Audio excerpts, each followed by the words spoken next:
important message from Baltimore County. False co-alert. A threat is it.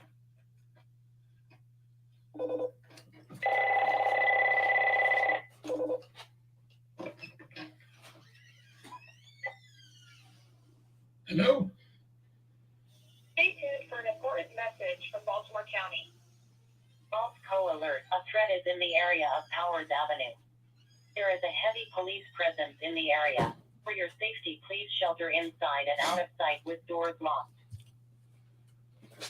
False co-alert. A threat is in the area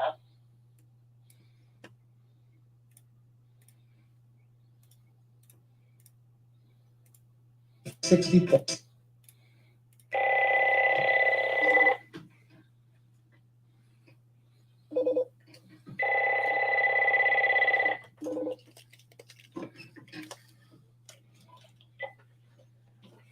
Hello? Stay tuned for an important message from Baltimore County. false co-alert. A threat is in the area of Powers Avenue. There is a heavy police presence in the area. For your safety, please shelter inside and out of sight with doors locked. False co-alert. A threat is in the area of Powers Avenue. There is a heavy police presence in the area. For your safety, please shelter inside and out of sight with doors locked. So, what's going on, everybody? That's what's been happening around here this last 2 days. We've got this crazy kid, 24 years old, who has shot at the police. Actually, he shot a police officer yesterday, and yesterday afternoon, about 2:30 in the afternoon. And actually, it's right across the street from the roastery. So if you guys have been here, you've kind of seen it. It's up the road a bit from here on one of the side streets. But it's been a little bit crazy, a little bit tense in this area. Like they've closed off, they shut down schools today. They'll probably shut down schools tomorrow because they have yet to find this guy. And so what happened evidently is that there was some kind of disturbance at his house. They called the police came, and the kid shot one of the cops with, I don't know if it was a handgun or a long gun or something, but the cop didn't die or anything. He's all right, evidently. And they barricaded him in the house. The SWAT team came, and somewhere along the way, evidently he escaped and is now on the lam, but evidently still in the general area. So it's a little bit strange. I just got that call a little while ago, and I thought I'd share that with you here on the show. So how you all doing today? Welcome to the show. It's Thursday, February 9th, 2023, our first show in the second show in the February. How you doing there? Everyone doing well? Mom, good to see you. Thanks for tuning in. And so that's kind of what's been happening on here. Actually, it was kind of funny because I was sitting here at the desk. I'm working on some stuff yesterday, and Scott calls me and he's like, "Hey, man," he started talking about what was happening. I was like, "What are you talking about, dude?" And he's like, "Have you been outside?" I was like, "No." And I go and look outside, and suddenly I see so I look outside, right? And let me find it here.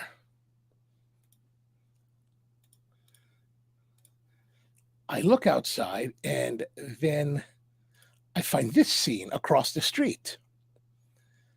So this is basically from my window, essentially. I can see across the street. This is a major road here, if you're not familiar with the area. The major thoroughfare where this white van is, he's actually driving. And across the street on this hill is a church, and all the cops were gathered here. Now, there's a cigar shop over here that's out of frame. The police told them to shelter in place. Anybody that lives up here in the hills is to shelter in place. Nobody said anything to us across the street, so I don't think we didn't have to worry too much about it, I guess. But that was the scene. And then today it was a little bit crazy as well, because today I was out picking up some stuff, and let me find it. Oops. And we had this guy come by. This is from, I was at the UPS store earlier, and here comes the Maryland State SWAT team. I don't know where they were going. They were on their way for something. And then just a few moments later, I'm actually driving back from that shop, And here comes I don't know if they were chasing that guy, but they were like, they were all going somewhere. I was like, what's going on here? It's kind of crazy. So yeah, it's been like the SWAT team here going on. Anyway, so how y'all doing tonight? What's happening? What are you guys doing? Are you outside drinking? Are you having drinks and having cigars? If so, drop them in the comments down over here. And I don't know what's been happening. We've been getting a little bit nice weather here in Baltimore. Although now we can't go outside because they're like, oh, everyone's shelter in place because it's dangerous. We'll find out. So anyway, today we've got some coffee. I don't know if you saw this, but I released a new video yesterday on the main channel, and it's about something called extract chill brewing. And what it is, it's basically a way to brew coffee that preserves a lot of the aromatic volatiles that can be dissipated during the brewing process. So under hot brewing, a lot of those volatiles will burn off. And the question was, how do you maintain that so you can have better quality, or so you have a more expressive coffee? So back in 2017, a guy named Berg Wu, who won the World Barista Championship that year, what he was doing is he was taking his espresso and he was taking his portafilters from the espresso. Our normal practice is to leave them in the machines so that they're nice and hot. He was taking them, chilling them down with ice so they were cooler, so that when he pulled the shot, it would be a little bit cool in the portafilter and he would get better espresso. He did happen to win that year. Then fast forward to 2021, and Hugh Kelly from Australia, he came out where he was, pulling the shots into cups that had these essentially whiskey ice cubes in them, and that would chill down the espresso and get better results. So the new video that's out, and the new video that I have out is called, what is it called? It's called Better Coffee with Balls, as you can see right here. And check it out. It's interesting because there's a new product that's coming out today for worldwide release called the Paragon from this guy Salsa down in Australia, which kind of has this technique where you got a pour of a brewer and you have a orb that you can use, this golden colored orb that you freeze and it cools it down and then it flows into your cup. And George says, what's going on, George? Evening all. Beautiful night on the balcony. Excellent. Enjoying a Perez Carrillo pledge. Patiently waiting for the weekend. Well, hopefully it comes there quickly for you there tomorrow. If you were teaching up here in Baltimore, in this part of Baltimore County, you probably won't have to go to school tomorrow because a couple of schools here are closed. Anyway, so this video that we're talking, I'm thinking about, or we released yesterday, it's kind of interesting. So I thought I'd share with you kind of that approach using the same coffee, but I've decided today I'm going to tailor it just a little bit differently. So what I have here is I've got these frozen balls from Williams-Sonoma. I picked these up because, they were nearby and they were like $35, a little bit pricey compared to what's on Amazon. However, it's one of those things where like I could order on Amazon, then wait, then they would cost me that opportunity, or I could, buy it and have it right away. So yeah, Youngba has the gun out. We got the gun. We're ready for it. Tony says, I am also having a pledge. Oh, nice. Lonsdale size and have you pledged Lonsdale size and a Diet Cherry Pepsi. Excellent. So what I've got here is what's something called the Lily Drip as well. This is I'm just using this as a little bit of a tool. The Lily Drip is actually this thing where it's supposed to be like a brew assisted kind of thing, but I'm just using this cone here that it comes with. If the cone looks more like this, it's a little bit darker there, I see on the camera. But what I'm going to do is I'm going to use this to help form the cone. Now what happens is basically you're taking these, it comes with a bunch of these triangles, or looks like little diamonds, and then you kind of push them here. So you're going to take your paper filter, right? And we're going to put the paper filter like this, and then we're going to push this down to create our cone. And I'm going to use that just to assist and make it nice and so. Oh, and I tore the darn thing. Okay, well, that's not working. Using these V60 from Hario papers. I can't believe that tore. That actually upsets me.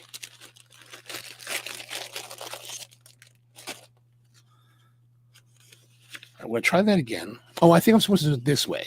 This way, and then pull it. Is that right? Yeah, I think pull it. It's been a long time. So put this in there like this. Pull it down, and oh yeah, that's right. It's been a while. I was working on a video about this for the main channel with all this research and testing, and I totally have not completed it. I have all the data. I just have not actually gone ahead and done the video. Sometimes it actually takes months, years. Actually, next week's video that I'm releasing, the one that it's this one here, An Immigrant Family. It's the third part in the Beatles Leatherworks series. And so I started it last year with a video about how he brews Armenian style coffee. And then it continued with a little bit long discussion between him and I about, cigars and stuff like that. And then this is finally a little bit about the history of his family that I thought was really quite interesting as part of the discussion that we had. And yeah, that's taken a year to do. So sometimes it takes a little while to actually get it all done. And Rusty's here with us. What's going on, Rusty? Nice to see you, man. Great to have you. All right, so this is what we're doing. We're doing this with the V60. This is the Hario V60 in clear. And I've got the filter paper for it, so it's just going to kind of fit in like this. Why did I want to push this cone? Because I want to, for this particular brew, I'm going to actually take the frozen orb, and here's the frozen orb. I'm going to take the frozen orb, and I'm going to put it in the bottom of the V60. And I've not tried this before, so this could be total disaster, but I am relying upon the ribs to hold the coffee, to hold the space between the orb instead of sealing it. And as you can see, it's not perfect, so we're going to have to kind of mash it in there, get it to work. So the idea is that you can use this chilling technique to regain about upwards of 40% of the volatile aromatics that are inherent in coffee that are dissipated because of hot brewing. That's essentially it. So now we've got this. Now we're going to take our coffee, and this coffee is actually one that's called the Hamasho. It's a wash coffee from the Hamasho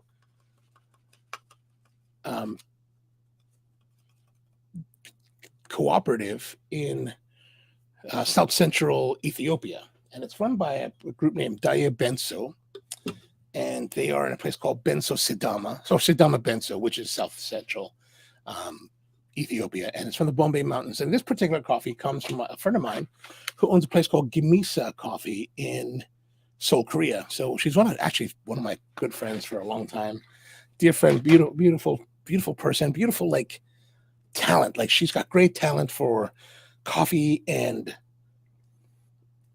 like buying coffee, really amazing. So and actually, I finally, for the video, I looked up her place because she just opened it during the COVID times, and I was like, oh my gosh, it's really pretty. So it's a place called Gimisa, Gimisa. If you punch that into Google, you'll find her place in a neighborhood called Songsu 2, which is on the main, I guess, on the old side of Seoul, because Seoul is bisected by a river, and it's basically on the old side of Seoul, the northern side of the river, that directly across from Gangnam-gu. So if you're familiar with the whole Gangnam style, that's actually a neighborhood in Seoul that is part of it. And George says, Tony, we always knew we had great palates. That's for sure. And they are aligned. That is right. All right, so we've got our coffee, and you can't see that from this angle, right? Okay. Let me put some of our spacers so you can see it. And will that give us? All right, we're going to raise it just a little bit because I'm going to add the scale in here.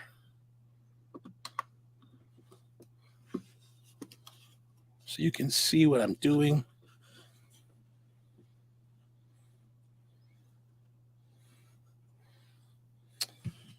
All right, we've got our scale, and we're going to need a timer.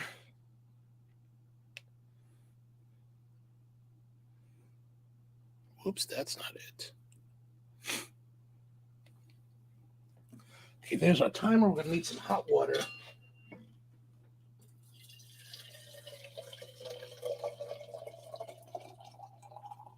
Now for this, I am using whiskey balls, and they're kind of liquid filled, so they kind of have good retention. And what we're going to do is we're going to tear the scale, and we're going to start the brew.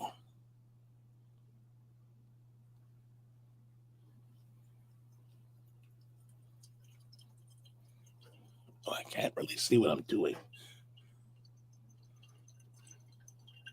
All right, we're going to do about 83 grams for the initial bloom. Normally do about 85, but that'll be all right. So about 30 seconds, and now we're going to add more.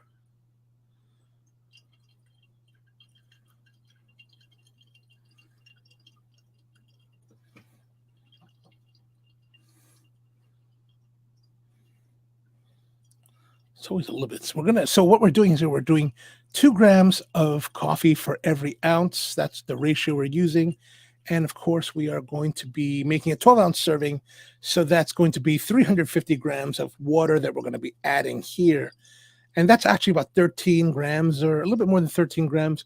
We're adding that much because we want to compensate for the amount of absorption in the actual coffee itself. And Tony's asking, what are the heavy particulates in that coffee? What are the heavy particulates? When you mean like as far as the coffee itself, there's not too many. Like it's the grinder that I use, which is a 80 millimeter bird vertical drop grinder. Actually, no, it's not vertical. It's a horizontal throw grinder called the Compact R80. That's actually pretty consistent. So that's really nice. I don't really have to worry too much about really uneven particulates throughout the coffee beds.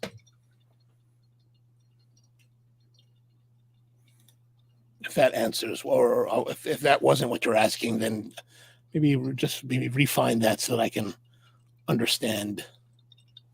So we're at 272 grams, 2 minutes. Yeah, that's about right. We want to do about, we could do 3 minutes, 30 seconds, maybe upwards of 4 minutes.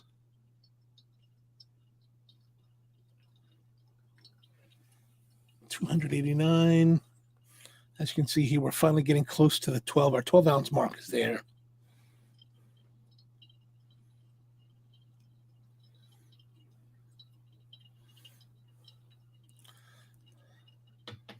This is very professional because I'm only, since I'm seated, as you can see, my eye line is actually right here. So I really can't see into the top like I normally do. I'm using strictly the monitor to let me know how far I'm going. Now, I'm not really using any kind of particularly fancy brew style.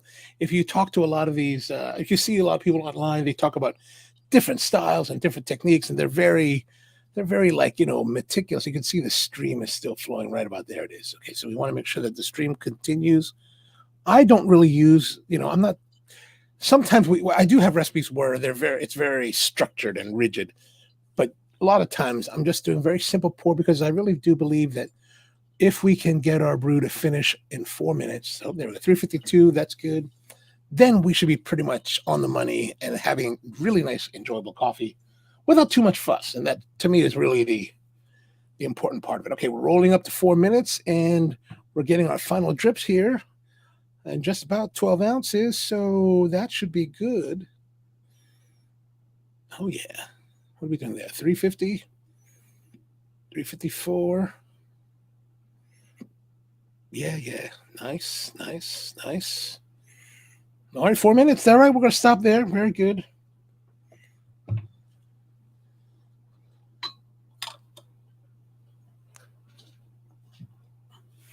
All right, there it is. The Gimisa Hamasho Ethiopia from South Central Ethiopia.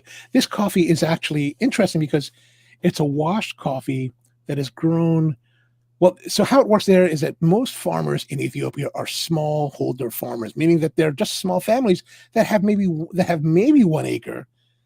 2 is unusual. 2 acres would be unusual, or hectares, should I say.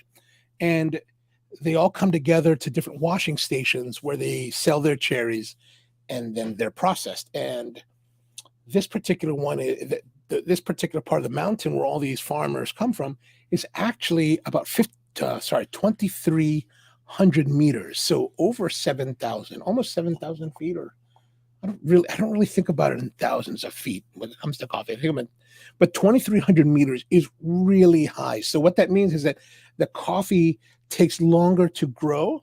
It also becomes more dense and it's smaller. So where we get a lot of coffees that are, if you think of a normal coffee bean that you're seeing in pretty much most places, you're seeing coffee that's about 16 to 17 screens, right? That's the size that we consider them. These are 13, 14 screens. So they're pretty darn small, but they're very dense and really nice. And so in past tastings of this coffee, I've had a lot of mandarin orange notes, a lot of decopon orange notes. So it's an interesting coffee, but now we're going to find out and have a smell. Oh, yeah, there's that delicate floralness. So what is this idea of using these balls to make coffee? The idea is that the balls chill down the brew as it's brewing. Now, in the video, if you watch the video that's on the main channel, it's really about we have a different setup. It's not like this one we brewed fully with the ball, and the other one we're only using 20. Well, our target was 25%. We ended up with 31% extraction.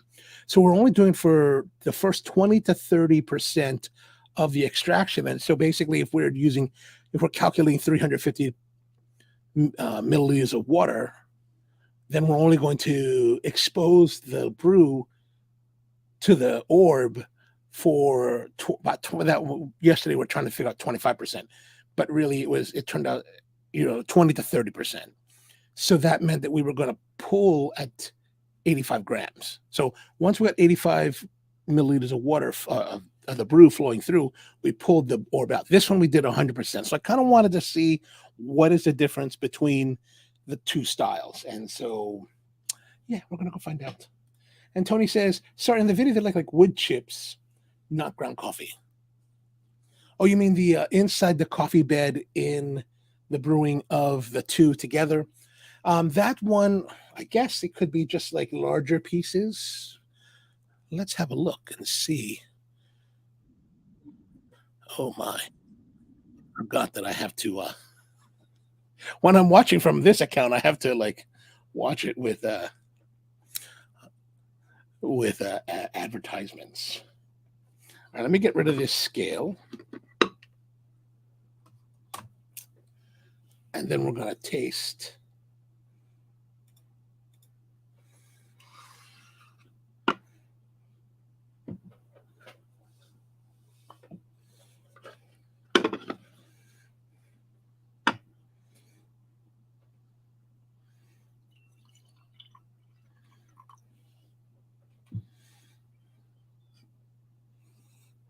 I mean, there's a beautiful floral citrus note on the nose. That's really, I gotta say, I think it's more accentuated in this brew than it was in the video's brew. It's also cooler, but there is a little bit more bitterness.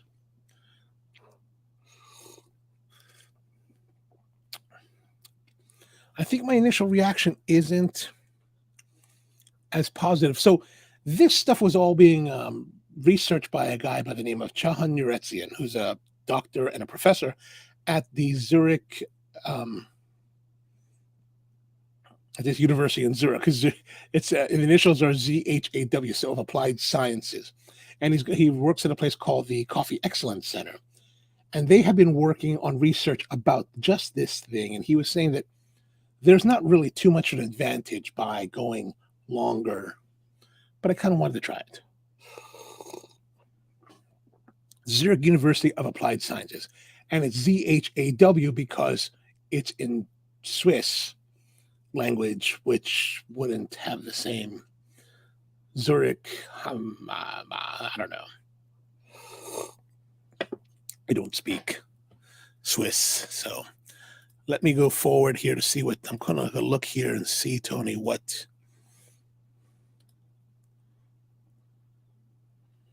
So let's have a look here.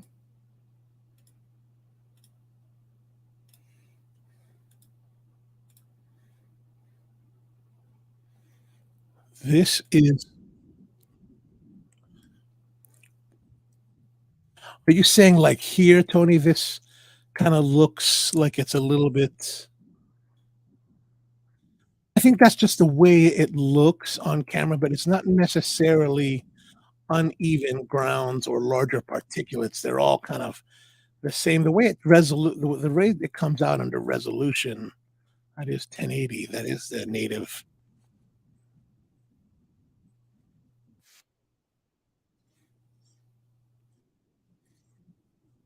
Now, one thing about this particular video is that it did the brew time is just I'll just let it play.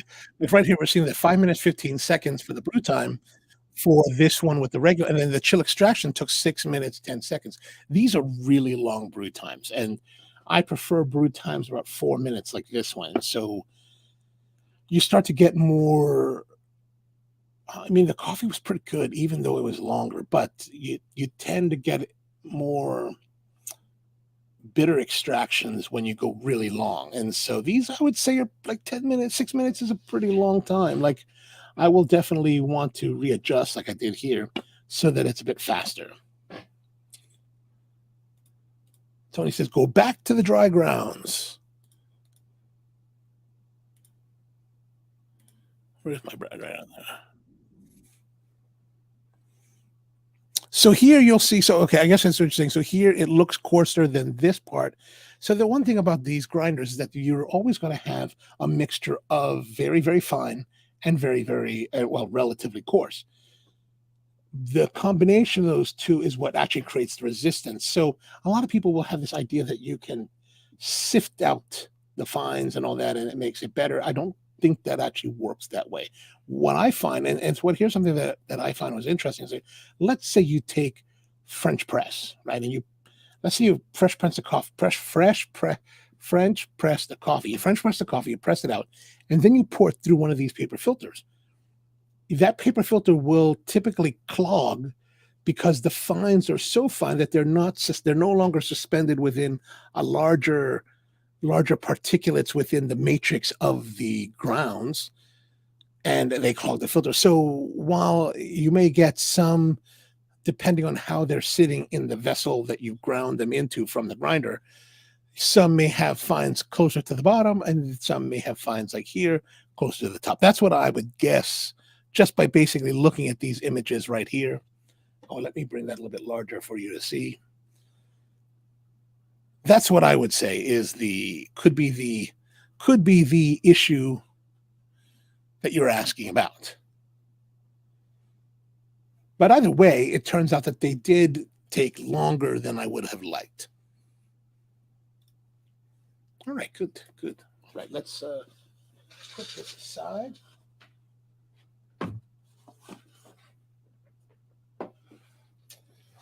All right, let's get to our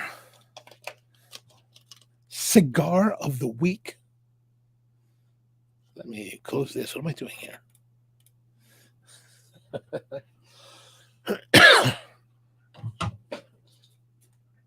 All right, today's cigar was kind of a surprise even to me, right? So I found this box that I bought a while back. One of the recent Drew Estate Live cigars, and I got the gift box, and I thought I had the cigars somewhere, and I thought it was in the box, and so I kind of picked it up and I looked inside, and I didn't see it yesterday, but I did see this small pack, this 2-pack of cigars, and I was like, oh, what is that? Oh, what is this? And I forgot that I had bought, and I have forgotten that I had bought these Room 101 13th anniversary cigars when I was buying that live gift pack. I still don't know what happened to the gift pack of cigars. I had to find those because I was thinking about, maybe use it today. But now I found these, and I put them in the humidor yesterday. And the thing is, they've been sitting for the last 2 months or so in this bag without a Boveda. Now the bag has been sealed. I only opened it just so that we could introduce some, humidity for it. But I thought that I would, do one today. And if I had been totally if I had totally misjudged this and it totally disintegrates or blows up or something, then we can do it again at a different time after. I'll wait like 2 months for it to hydrate, or presume that it'll take 2 months to hydrate, and then we'll come back to it. But for now, here it is. George says we need to get a stand to brew on instead of playing Jenga. Well, the one nice thing about the Jenga Aromacraft is that it I can then adjust the height of the as necessary. So as it changes, plus, yeah, I appreciate the thought though. I really do. All right, so here it is. This is a 54x6 Toro from Room 101. One of you guys will probably know more than I will know on this, but these, of course, I already know that. I remember that what's his name has departed 101 and sold it off to another company who's then sold the brand recently to STG. And this particular cigar, I guess, celebrates the 13th anniversary of the brand. I didn't know I figured they were older, but I guess that makes sense. 13th, 2002, that would be 2009. So yeah, that makes, since Tatuaje only came out in 2004. So, how much longer could it possibly be? But it's a 54x6, 6x54 Toro. And it's a kind of a darker looking wrapper. Let me get it out of here.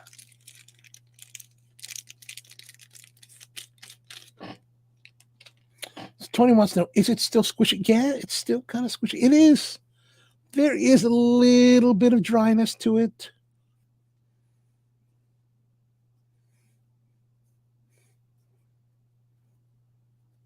It's a little bit hard. But we're going to go for it. And, like I said, if it totally shows signs that it's way too dry, we will come back again. That would not be a fair evaluation of the cigar, but it looks quite nice, right? Look at that. Let me zoom in a little bit more here. Look at that. It does look pretty. Why is it not focusing on this thing?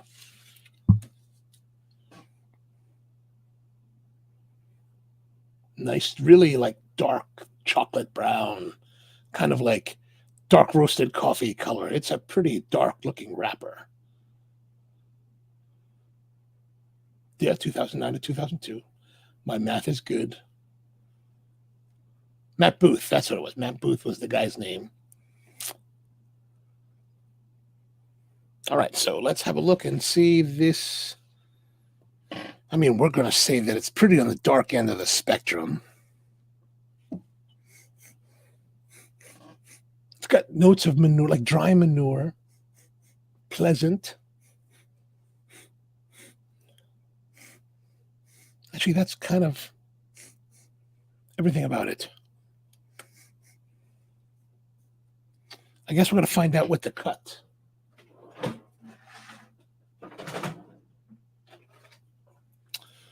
we'll see here.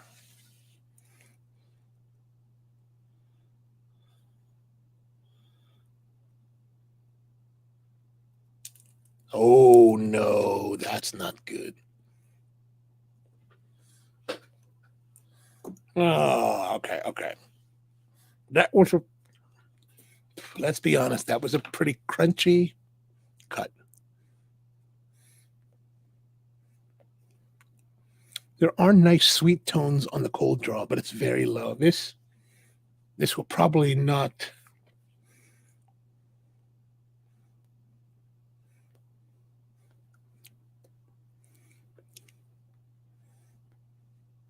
This will probably not be representative of how this cigar really should be. I will note that now.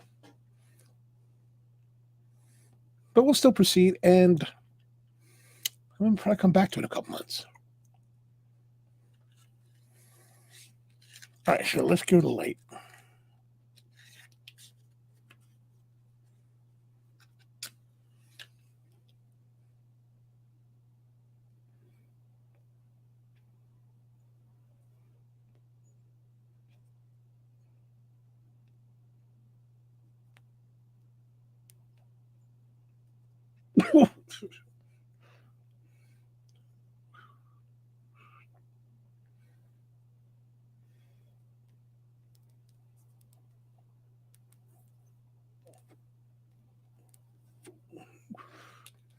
Uh-oh.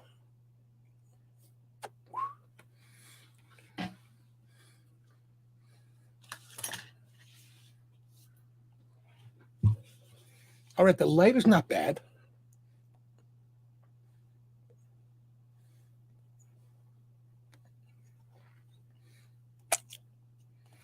Might be a little bit warm. There's some notes of cinnamon, spice, maybe a little black pepper. Very pleasant, actually. Pleasant starting. And George says that I was shocked to see Tim from Cigars Daily in Phoenix keeping his home humor at 56 to 60%. He said it fits the dry climate. Just watch the cup. But I just watched the cup, maybe not. Well, we'll see.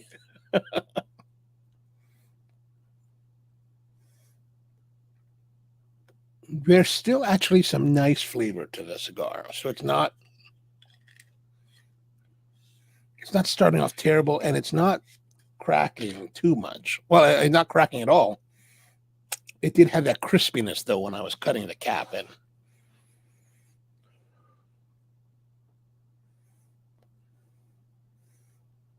there is some harshness that I would attribute on the palate to perhaps the dryness of the cigar.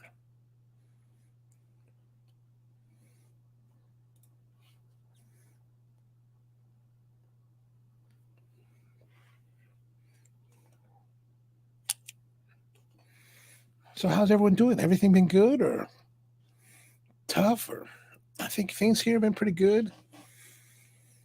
The Liquid Balls coffee has gone off to a good start. So a lot of good, it looks like it's performing well, at least for my channel. I'm not a channel that gets thousands and thousands of views typically, unfortunately, but it's performing pretty well.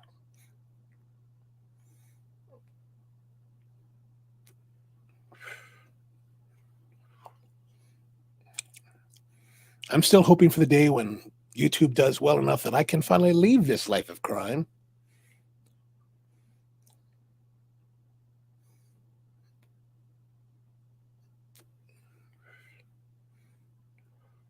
There's really a nice blend of spices and flavors, but I'm going to say maybe this is below 50% humidity because there is a bit of this sharpness to it that like I said, I would be attributing to the dryness of the cigar.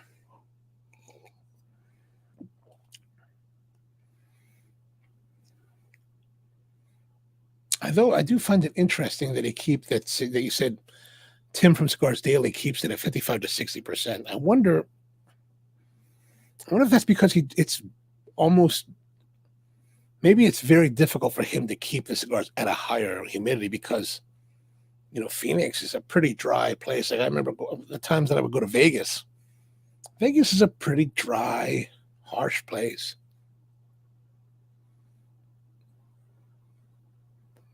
It's one of those dries that you feel there's no real sweating because it's a dry environment, no matter how hot it may be. And then suddenly later in the day, you're like, man, I really feel kind of weird. But then you realize that you're so dehydrated by that point that you need to drink water. At least that's how I usually feel in Vegas sometimes.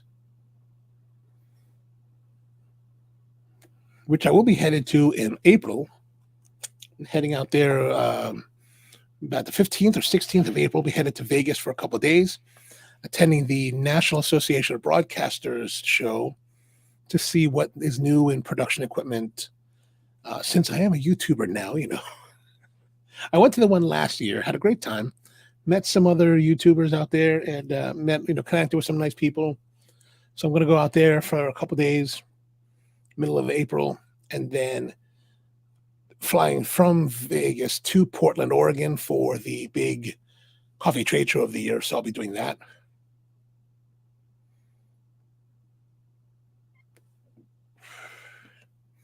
And George says his shop, he keeps his humidor at 70%. He thinks they taste better with lower humidity for his personal. For me personally, I think my home humidor, honestly, I don't pay attention to it probably as close as, most people do for theirs. I kind of leave it alone, but I think it really hovers right around 68%. So I tend to like that. I found that that's a very nice place for me, at least. And maybe there's something to be said. Tony says, we smoked a lot of cigars stored in our friend Mary's basement. No humidor, approximately 60% humidity. All were fine. Oh, good.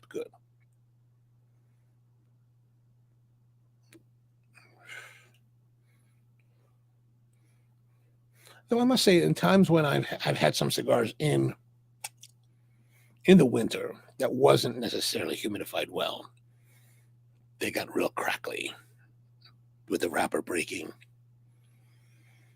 There's definitely a strong spice to this. There's a spice, a depth, there's good complexity. It's quite interesting, actually. I don't know, have any of you guys smoked this cigar yet?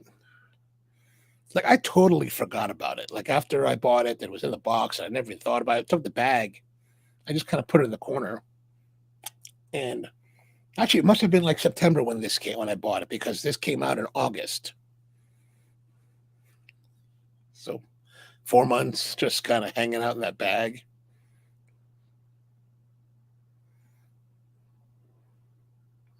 Yeah, it had to be longer because I don't think I've been to a cigar shop in 2 months. Like every week I keep saying, I'm going to go to Rose. I'm going to go to Rose. I still haven't gone there. Good Lord.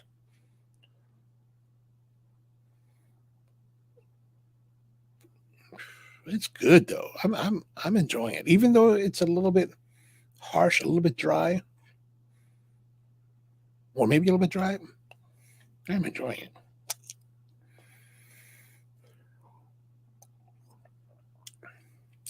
The coffee is nice, a little bit soft when tasting with the cigar. I'm kind of actually looking, now that I'm tasting the cigar with this, I'm kind of looking forward to seeing how this will be when it's cooled down really far.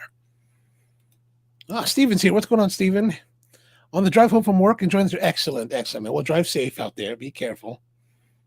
Any new finds on the? Well, wait till you get home. Wait till you get home. But I'm interested to know any new finds on the Barrett Jackson auction.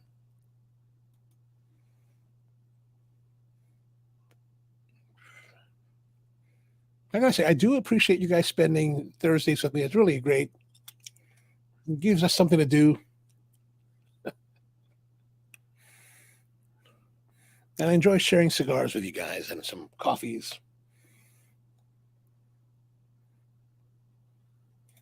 George says, I take a drier cigar over one at 70. Oh, that's probably true. I don't know about your guys' experience, but I think I remember times when I had really humidified cigars. It just was difficult to keep burning. Kept going out, just difficult to work with. One of the things that I remember when I used to live in Honolulu, that was when I first started smoking. So This is like 94 and 93, 94. And I started smoking cigars, and I didn't really know too much about it. And I was living in Honolulu, and when you look at the map of the world or the globe, you see that Hawaii is at roughly the same latitude as Cuba. So while a lot of people were always like, oh, you got to keep it 70-70, I was like, do we really have to worry so much about it? If we're at the same latitude as Cuba, then we probably have similar weather. And I think they just keep them in their escaparates, right? The big cabinets. They're not humidifying those. They just got them in the cabinets because that's the natural environment. So I never worried too much about humidification when I lived in Hawaii because it was always pretty humid. So I never had any troubles with that.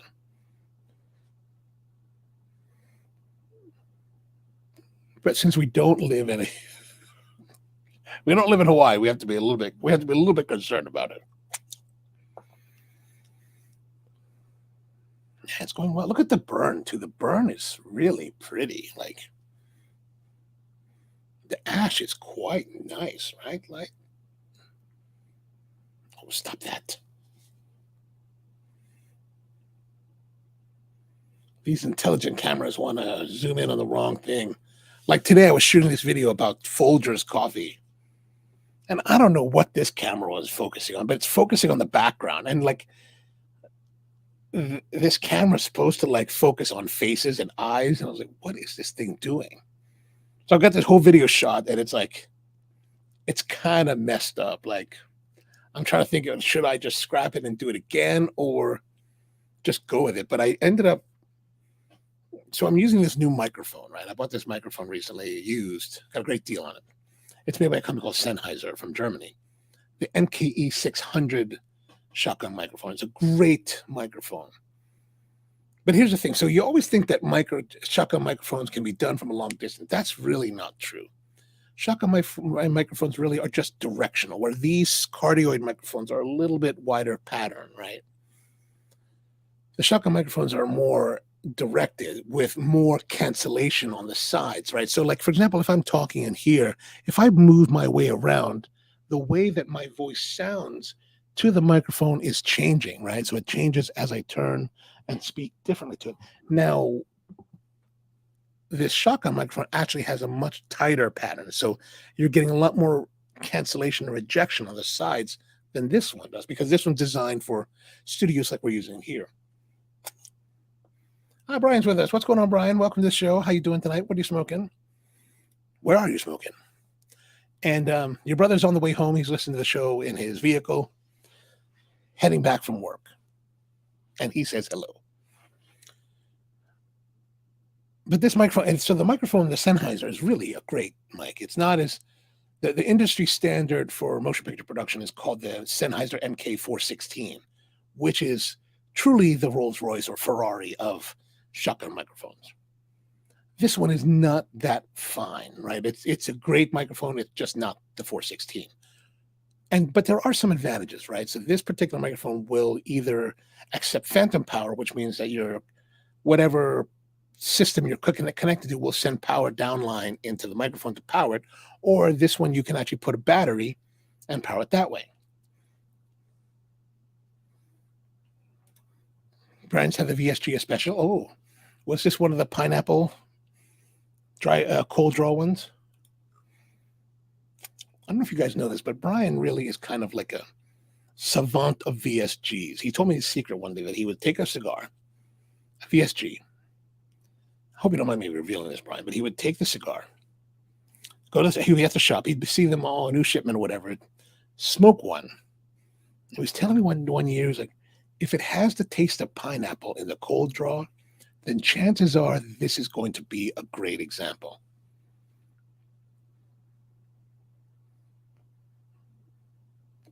I always thought that was a brilliant way to look at it. I was like, oh my gosh, that totally has unlocked the key and the secret to VSG Ashtons. But anyway, so I'm shooting this video. And now for this video, and like the video, if you watch the Liquid Balls one, I shot those with two cameras. And actually the Liquid Balls camera, the one that shoots me, is the same camera that I was using today with the same microphone. And the Liquid Balls video is actually completely recorded on using the MKE 600. For this, the one that I was shooting today, I was using the MKE 600 along with a lavalier mic, a wireless one from Rode.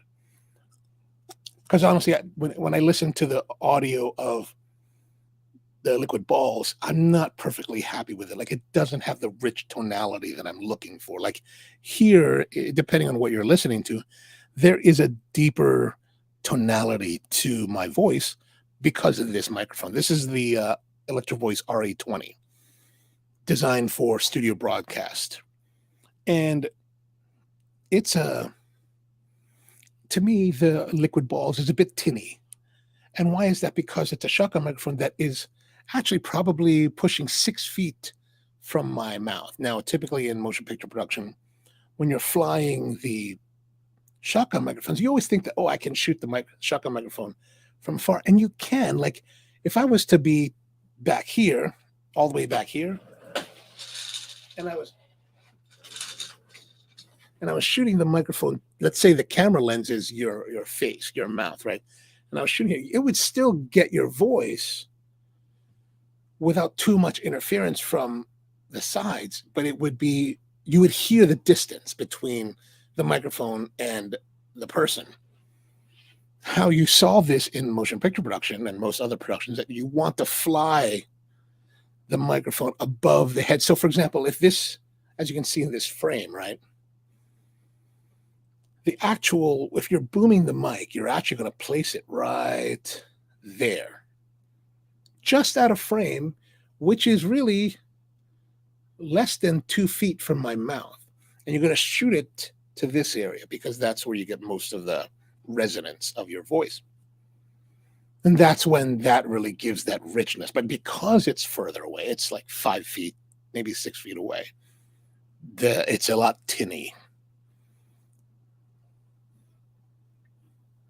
But in the liquid balls video, I decided I was going to do narration style with it instead of trying to talk, because I wrote this whole script for it and it's really long and it's difficult to memorize it. So there's one way to do, you could memorize like a paragraph at a time or a passage at a time, talk to the camera, blah, blah, blah, blah, and then look at the next passage. And I've done that in a couple of videos, but it's not so fluid at times, right?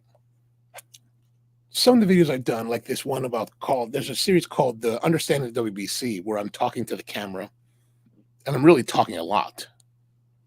In that case, I wrote a script for that, but I also have a teleprompter running in front of the camera so that I can actually, the teleprompters are set up with a glass here in front of the lens, right? But it's angled and reflective so that I can't see through it.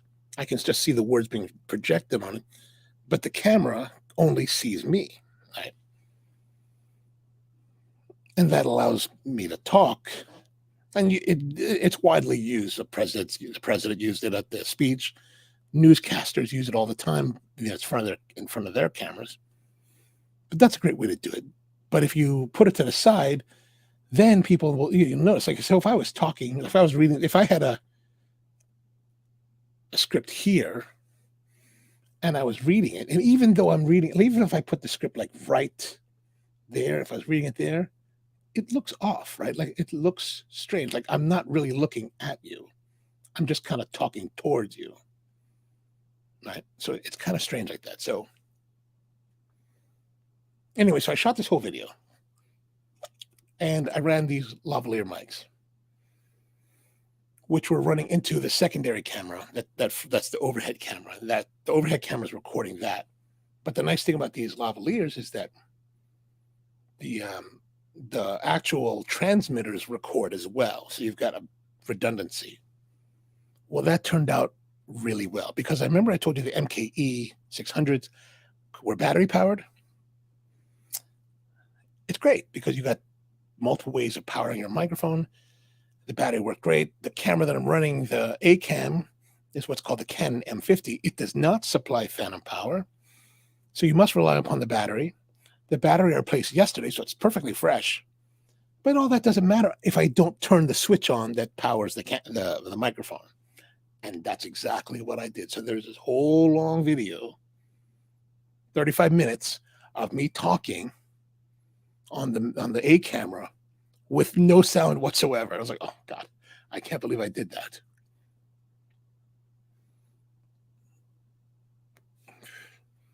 And on top of that, to make matters worse, that silly Canon is like focusing on the background. So the background is super sharp and I'm slightly soft. That's like, good Lord, what is wrong with this? This camera is just, I mostly use Sony cameras for the videos. I've always been a Canon shooter and I love the Canon line. I've always loved the Canon line, but this M50 has been, I'm sure it's I keep it only because it's good for photography. Like I would use it for photography. I haven't used it for, I don't use any photography at all for video or like a digital at the moment. I use it all for video. But it's like, there's so many things about that M50 that just trouble me. There's a 30-minute record limit. There's the HDMI. So the HDMI is not what we call clean. So like the camera that I'm shooting on now is a Sony camera. And what you're seeing here, all this, like this timer and this counter, I don't know if you see that actually, but you see this StreamYard and this down here, right? These are all generated by the broadcast software, but the image itself is all clean. There's no, the problem with the M50 is that it doesn't do this. It actually, all that data that's on your digital readout about f-stop and shutter speed and all that, it transmits that through the HDMI. And it's like, and then Canon refuses to update the software to remove that and give you a clean feed. So I can't use that camera at all for live stream unless I want to crop it out and zoom in more. But anyway, enough about that. That's not so interesting. How's our cigar doing? Look at that. It's holding together well. Look at that white ash. Like that is some pretty ash. Like this cigar is smoking quite well, quite enjoyable. Relatively dry in the palate. Like I'm not as juicy as normal. Nice burn, nice complexity. Really enjoyable overall. There's still that little bit dry bitterness, not bitterness, but there's still that dry character I was telling you earlier. But I'm thinking that it's because it's on the drier side, but right now still smoking lovely. Which does make me think that if I let that sit for a few months, rehydrate it completely up to like 68 or 70 or whatever, I think it would probably be even better, like really.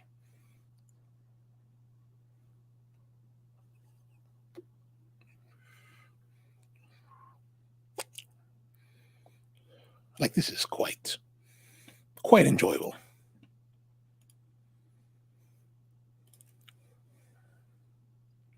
But let's see, the odd thing about this 13th anniversary is like 13 years. Who does 13 years? But let's have a look at oops.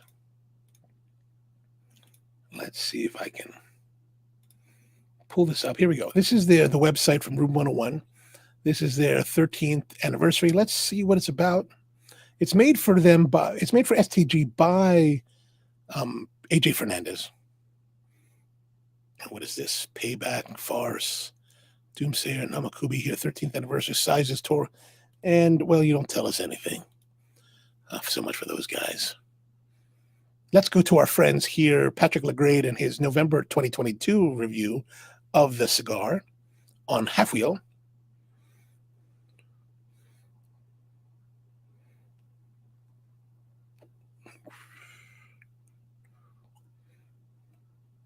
Oh, so I guess they returned to AJ Fernandez. I don't know if they were, grown. So all Nicaraguan blend, tobacco being grown by AJ Fernandez, produced by AJ Fernandez. And he also produced their 10th and 12th anniversary. So maybe they're just doing like, every year is an anniversary cigar. They probably didn't do a 11th because we're in the middle of the pandemic. 1,500 boxes of 20 cigars with close to about 30,000 cigar total. $226 per box at $11.30. Not bad. $11.30 is not too bad, I don't think. Brian says that the cold draw on the VSG is missing that tropical taste. Most likely I spent $15. Oh, that's too bad. But he's hoping that he's wrong. Hopefully you're wrong. Hopefully you're wrong. George says, she seems to be well blended if it's smoking that well while being dry. I agree. I agree totally. Smoking well right now. Let's see what Patrick came up with. Very dark cigar. Very dark cigar. Point emphasizing the contrast of the light pink band that it wears. Okay. I do like the pink. Like, if you saw the thumbnail for today's episode, I was planning to do the background in pink, but then basically it washed out, and I was like, okay, I don't like that. So I kind of did it. And plus, I kind of did the flip on it just for fun. Earthy rich brown, taking the color of damp earth. Toothiness to it. I don't know what that means. Veins are smaller. Yeah, the veins are quite small in this thing. George wants to know if we're using a scrunchie. Absolutely, sir. Absolutely. Firm and roll well. Yes, the cigar is definitely firm, and the rolling well, flat seams, well applied caps. Absolutely, I totally agree with that. The foot has aroma and roasting. I did not do the foot. Black pepper. To me, it was more of that kind of dry manure. Was more of the aroma, the fragrance for me. Flirtation with a bit of red berry sweetness. I don't know about that. Cold draw is smooth and fairly easy with a touch of resistance, while the flavor is rather subdued. I thought it was more that, just that dry manure.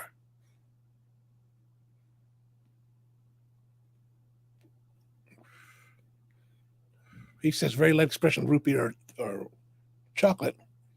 Now, those might be very, very true. Let's say, this is, I think we're agreed that this is on the spectrum. This is a drier cigar within the spectrum. So maybe a lot of the flavors that Patrick is coming up with would be more apparent if this was a more hydrated cigar. So it starts out with flavor that reminds me of a cherry flavored cola and explosive black pepper. I would definitely say that there's black pepper that's even just on the regular draw without the retrohale. That pepper also appears on the palate. Agreed. And once it does, suddenly alive and vibrant. If this review is based solely on the first inch cigar, I'd have to think this one would score quite well. It is dynamic, rich, and very engaging, setting a high bar for the rest. Yeah, I agree with that. A bit of cream as the flavor evolves, the creaminess begins to emerge. I have not gotten that creaminess.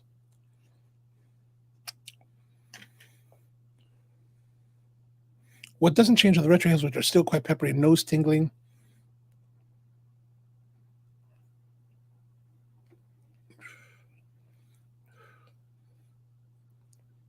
I'm not getting a lot of the depth of complexity that he talks about with the creaminess and the chocolate, the smoked chocolate, or the cherry. I don't really get that cherry. I could be convinced that I get the cherry, but I would only say that now because it would have been suggested to my mindset of that. And Tony says he's now switched to the old Ezra Zion Corona Gorda because the pledge did not. You mean the pledge, like you burned through it really fast, or it just kind of died somewhere along the way? The cigar is full flavored, medium plus body, yet mild in strength. I would definitely say it's full flavored, yeah, medium plus body, and definitely not that, like, especially when we talk about like some of the Roma Craft lines that are always like forceful, or even a bunch of those Tatuayas that I've been smoking from the Saints and Sinners pack. Those 5 cigars, overall, they pack quite a bit of a punch. Construction and combustion both very good in terms of, I would say that's true. Smoke production good. Combustion has been great. Even though it's, we're presuming that it's dry, it's not going crazy. So, and speaking of cigars that like to punch, George is now moving on to the Roma Craft Neanderthal. Are you doing the HN or one of the other ones?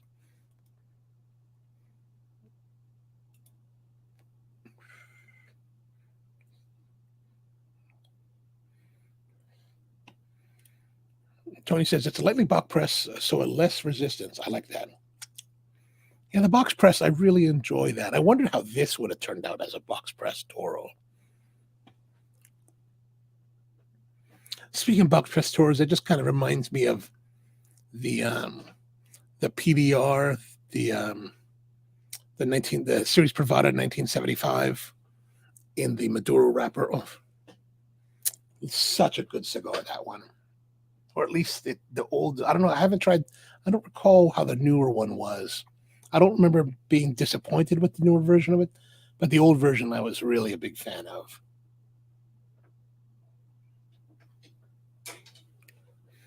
We're getting a little bit of droopiness. I don't know if you can see that. It looks droopy to me. I'm getting kind of worried that it's going to be dropping, but I would say that's probably,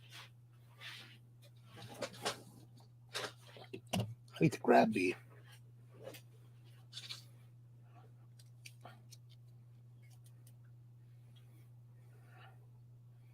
oh yeah, I'm going to say that's, if it's 6 inches,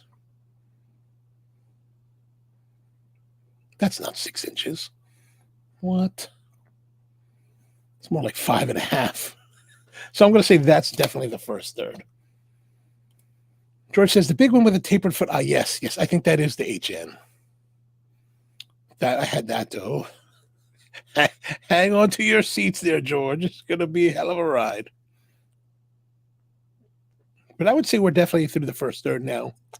So let's give a review on that with our cigar grading form. So fragrance and cold draw. Oh, yeah, fragrance and cold draw.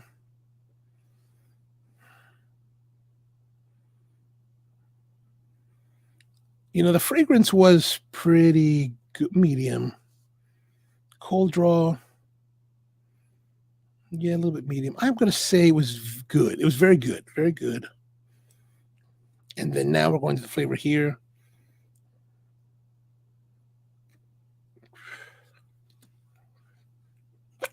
I think the flavor is better than very good. So what's the 8.5?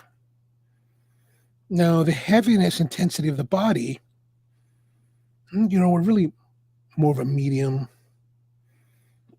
But it wasn't too heavy. It was really kind of a nice, very good plus. All right, so 8.5, 8.5. There is a part of me that wonders, like, you know, 8.5s, am I holding back because I feel like maybe I'm supposed to hold back because it's drier?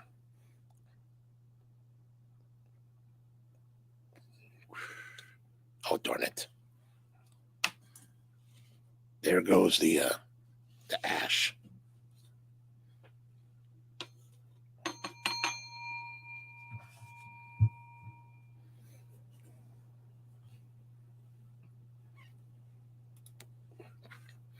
Tony confirms that is the HN. Excellent. And he thinks that's a nice choice there, Animal. Nice work, nice work. And then Brian says the 3-point harness is needed.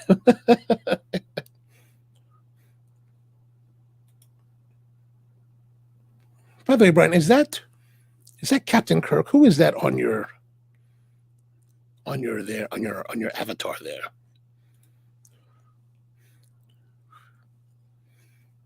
Speaking of Captain Kirk, the sci-fi convention Farpoint, it returns to the Hunt Valley Delta Hotel this weekend, starting tomorrow through Sunday.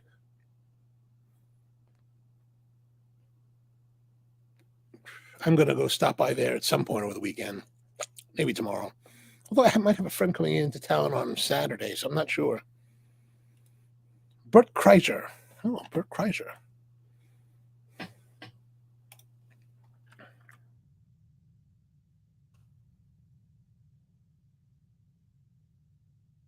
Oh, he's an American comedian. Oh, okay.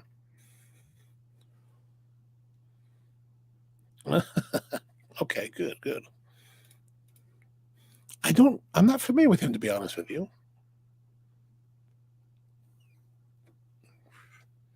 Oh, but Steve, he's actually in your part of the world this weekend, out in Tempe, tonight, tomorrow night. Oh, it's sold out. Then coming to Savannah, Tampa, Cedar Rapids, Green Bay, Minneapolis, Grand Forks.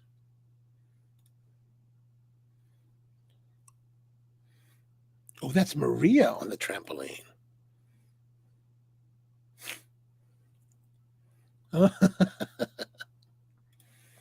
George says, thank you, Tony. You turned me on to this blend. Oh, nice, nice. I can only smoke those every once in a while. Actually, I don't normally buy those because they're normally too much for me. Oh, Australia. Okay. Like I had one as part of the one of the packs from Weasel Fest. Ooh, tough cigar.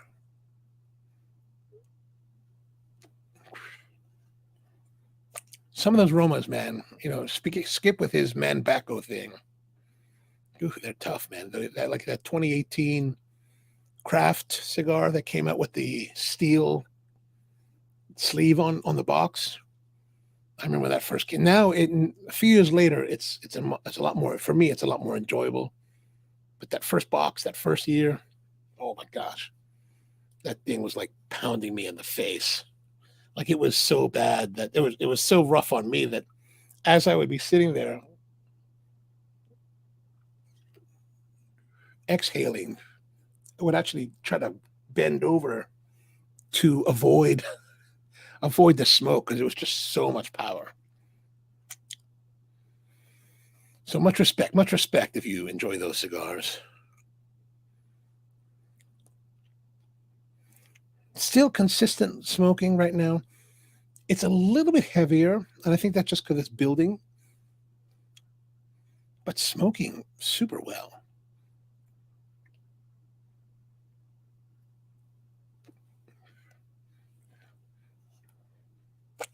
So I said at the outset that if we really have a lot of problems, then, you know, I'll use the second one, maybe re-review it on the show and the second one later in a few months from now. The way it's performing now, I don't know if that's going to be necessary to, when I do smoke, I'll let that sit for a while and rehydrate more and probably smoke it separately than the show, but I'll definitely report back if it was really dramatically different than this one. But right now I'm feeling that this is showing very, very well.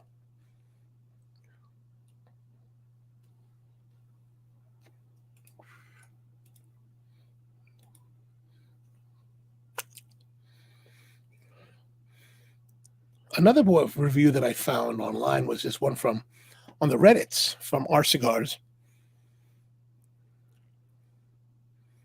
And these people seem to overall have enjoyed it. Although this guy just says it's a really solid showing. I don't know what's going on with that Corona.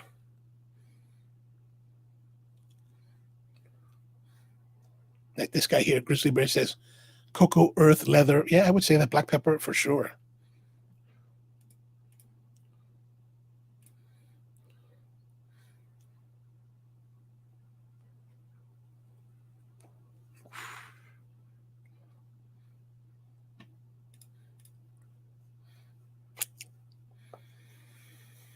Ooh. So smoking nicely.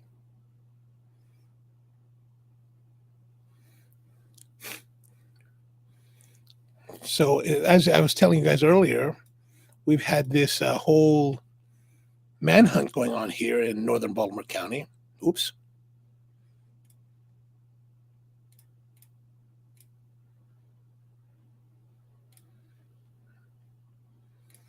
I gotta figure out. I wish there was a way for me to easier switch screens. Here it is. So search continues. So the guy did his thing about 2:30 in the afternoon yesterday, and he's still on the lam. He's still running. An update from Baltimore County Police Sergeant for 24-hour David Linthicum. Last seen wearing a dark short sleeve shirt and dark shirts. When I left the roastery last night, when I got home, I saw that there was a report that he was wearing black, he was wearing all black hoodie, black pants. And I was like, oh man, I was wearing pretty much the same thing. I'm glad nobody saw me and thought that I was that guy. But the guy that we're looking for, I think they have a picture of him here. Schools are closed, so these are the schools that are closed. So sorry, George, these don't affect you. So here's this guy, David Linthicum. Now, a friend of mine came by today and he was like, oh man, he's on Facebook too. So we looked at his Facebook and here he is. Now, this is probably a few years ago. He looks clean cut, like young, local, nice kid. And now he's, running from the law. From what I hear, he comes from a troubled family. So there's a lot of issues that kid has to face, unfortunately. It's a tough one.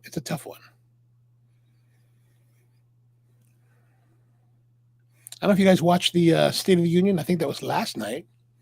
I did not watch it. I saw some blurbs about it today in the news. As always, same thing every year. One side stands, one side sits, one side stands, one side sits.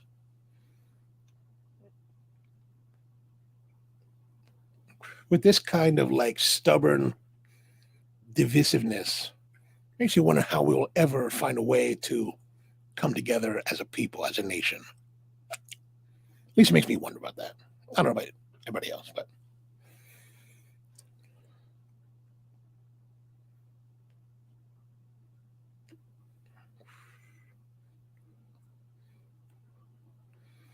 it definitely, some of the strength is building. Brian says the kid looks like Mike Rogers. Yeah, I guess he kind of does. Let's see. Kind of, hopefully Mike doesn't have the same issues that this kid has.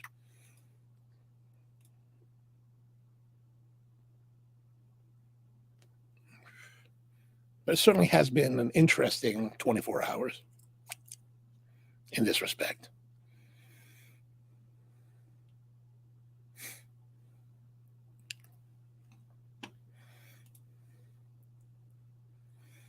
And as you probably have seen already, the U.S. military sent an F-35 to shoot down the Chinese balloon that was just offshore of North Carolina.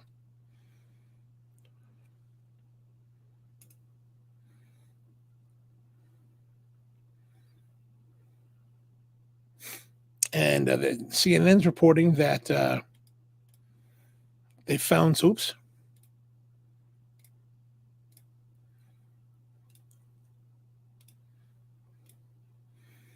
that they found a few of the things that it could be doing. It could monitor U.S. communications. I mean, don't know why you'd send a spy balloon up into the atmosphere if it doesn't monitor communications. Still waiting for the payload.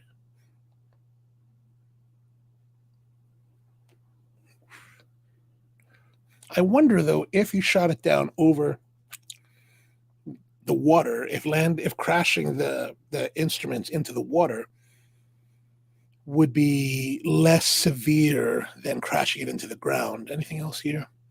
Oh, they just started to recover. They just started to analyze the. Well, Brian says that Mike seems to be happy. He lives down the street. Oh, nice. Next time we see him, tell him we said hello. So said it was part of a Chinese fleet developed to conduct surveillance operations. I mean, it kind of makes you wonder, it's kind of ballsy on their part, to send a balloon at 60,000 feet. Certainly seems that would be a cheaper option than launching satellites into space to do essentially the same thing, or building listening stations at different points around the world.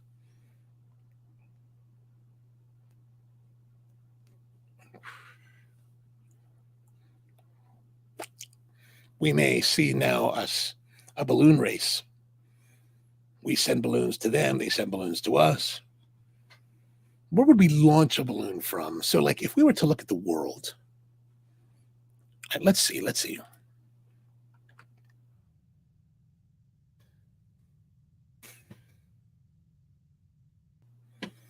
Here we are. Here's our country, right? So this balloon came essentially this way. I think it came down the coast and then across Montana, South Dakota, and then here, right, where they shot it down. It came like this. It's essentially following the jet stream, right? The jet stream kind of flows west to east. Now, if we were to, if we wanted to send a balloon across China, I guess probably we could launch it from bases in Saudi Arabia, or then it could track this way, right? Maybe we could do it there. We could launch balloons from Diego Garcia down here in the Indian Ocean, or is it down? No, it's down here actually. But that would be, I don't think the airflow flows that way, so that would not work. We do have bases in Turkey, but that would fly over Iran, and Iran would probably shoot it down before it got anywhere. We're in a little bit of a tough position, maybe. Rusty says, I wonder if it flew into Canadian airspace, wouldn't they have a problem with it? Probably, but, nobody wants to fly over Canada. And I heard that I said in one report that I saw that they can control it. So they probably had to come over, and if they really could control it, which maybe, I don't know. There's all kinds of technology that we don't know about. But if it came across here, right, then it came down. But if they kept it up here, like there's not too much to spy on in Canada. Like here, these northern territories up here, and then these northern parts of British Columbia, Alberta, and Saskatchewan, there's not too much there to see. There's not too much to see here. Like there's Vancouver, and then there's Banff, Edmonton, and Calgary are here. Saskatoon is here. Like you'd have to get over here to Ontario and get down to the Toronto area. Here, Toronto would be something, but Canada's not necessarily a military force that people are, that I imagine the Chinese are too worried about.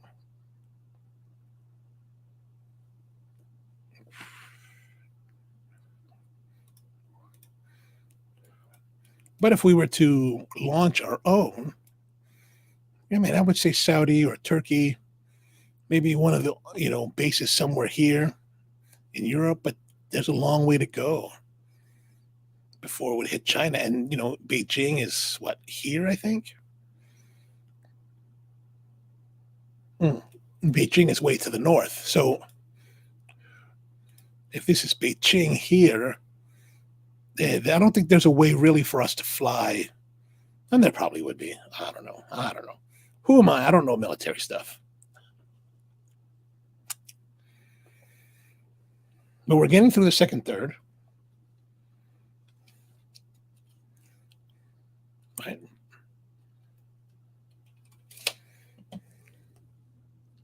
I'm going to remove the band now because I just want to remove the band. The band on this one is nice and loose. I could slide it off. But nice paper. Oh, it says something on the bottom. No good deeds.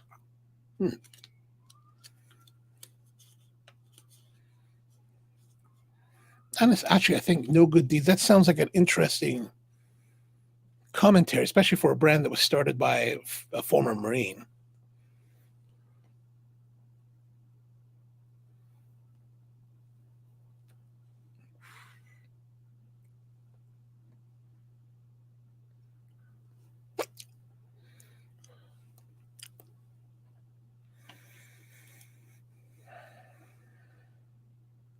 Oh, we had that big earthquake in Turkey and Syria this past week. 7.8 in the Richter scale. That was pretty crazy. Like, I can't imagine how bad that is. In 1999, I was in Manila, and it was about 2, 3 in the morning. Probably 3 in the morning. We were out partying in this one part of Manila that's a big party area at the time. And we had an earthquake hit us, and it was pretty insane. Tony says that John says there's no such thing as a former Marine. Oh, that's true. But that earthquake was actually about 200 miles. The epicenter was about 200 miles offshore, and it hit Manila, and it was insane. And 7.2 in the Richter scale. And that thing, like, it didn't cause building because the epicenter was so far away. It didn't cause toppling of the buildings, but man, I never have you gotten so sober so quickly. Like we're out and we're on the street and there's a big party scene happening. It's all sodium vapor lighting, and I was like, my friends were like, "Oh man, there's an earthquake." I was like, "What are you talking about?" Because they could feel it, right? For me personally, in the times that I've been in other smaller earthquakes, I didn't really feel it like below 4. So they were like, "Oh, there's an earthquake happening." I was like, "What?" And I kind of looked up and I saw some of the power lines, and you could see the power lines slightly jiggling. I was like, "Oh, that's kind of weird." And then it hit, man. And I remember it was this rumble. Like people have said that it's like a freight train. It really does sound like that. And the earth is moving, and it's not moving in a way that you would have thought. Like you kind of imagine earthquakes to be like kind of shaking in some ways or kind of something. But what I felt under my feet, the only way that I could describe it was that the earth was moving like a sine wave, like it was rolling like this. And I was like, holy moly, this is like, it started off really light and then it just started to like really shake and roll. And it was like, I mean, the transformers blew up, glass shattered on buildings and fell onto the street. And honestly, it was really quick. Like it wasn't like this one from what I was reading, like it lasted a long time and it shook the hell out of them. Like if it was like if this 7.2 was really long, it probably would have done a lot of damage. Maybe the buildings would have fallen on top of us. But so a buddy of mine who was with us on this trip, he was still at the hotel and he was in his room and he had a rollaway and he was on like the 22nd floor of this tower. And he said he was in his rollaway and it was rolling across the entirety of the room back and forth. And he was like, holy moly. And then there's a pool at the very top floor, the 30th floor. And that cracked. And so water was like flowing through the whole entire hotel. It was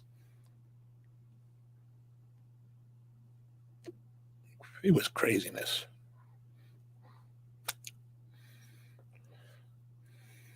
John Bryan says Turkey had, I hear the police officers rolling. And Tony says, just make sure your doors are locked. The guy in the neighborhood just shot another cop and stole his police car. This kid, I don't get it. Why is he still here? He should be getting the hell out of here. I can hear the cops outside.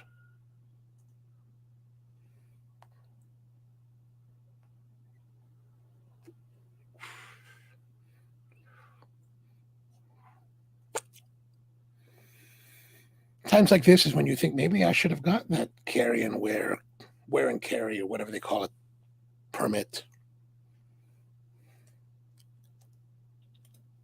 And George says that Blanco, Warfighter, Room 101, Perdomo are all cigar companies started by former military soldiers. Oh, nice. Oh, that's right. I do remember Nick Perdomo talking about his time. I don't remember what branch of service he was in. Oh, Dumbarton too. Oh, Saka was a military guy. And Southern Draw. Oh, yeah, the Southern Draw guys, I think they're very much about that. And John Barry says, still waiting for the cigar so we can smoke and grade the cigars as the East German judge. Yes, yes. John is looking forward to getting a pack of cigars so that he can be the dissenting view at the Olympics. Oh, yeah, these guys are rolling. Maybe I should sleep in here tonight.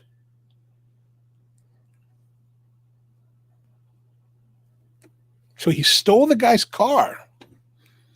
Holy smokes, what's going on there?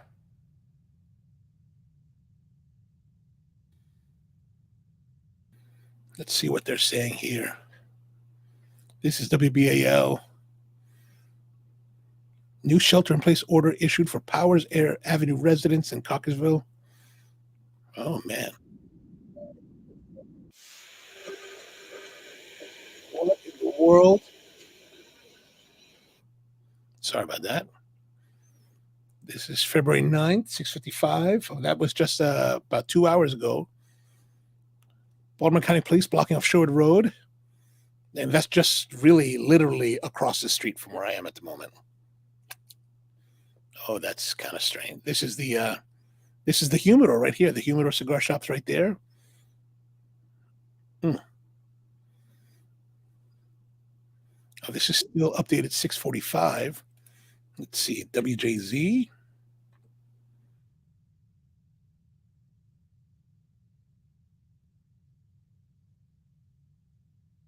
Let's see what they have to say. We're still 2 hours ago here. How about the other stations? WMAR.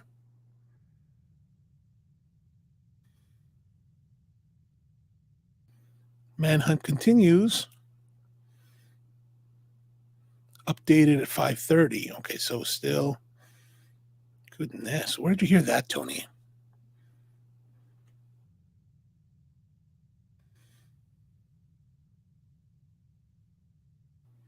Officers searching everywhere for Cockeysville suspect David Emery Linthicum. Oh, there's the guys I saw yesterday in their truck.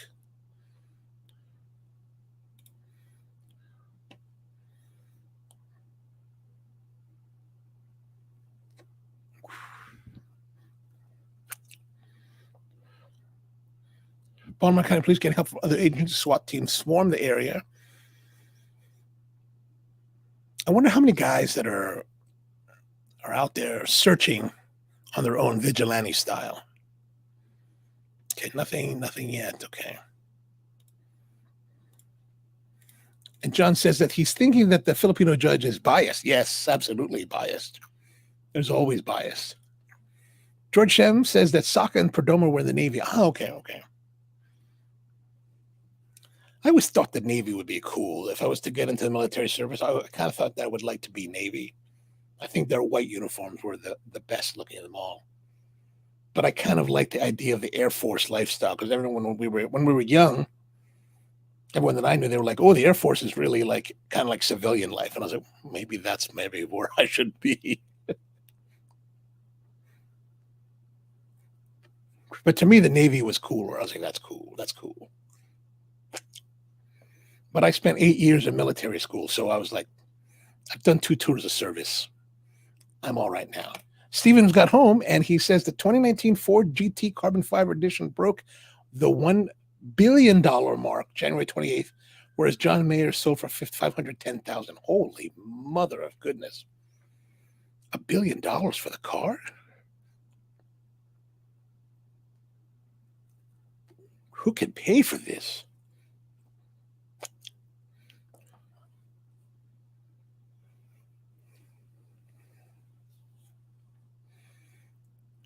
I'm still going to go back to this one.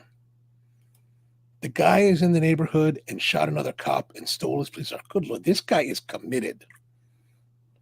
He's committed to getting killed. 6 minutes ago, Twitter said he was spotted by Powder Road and Warren. Powder Road.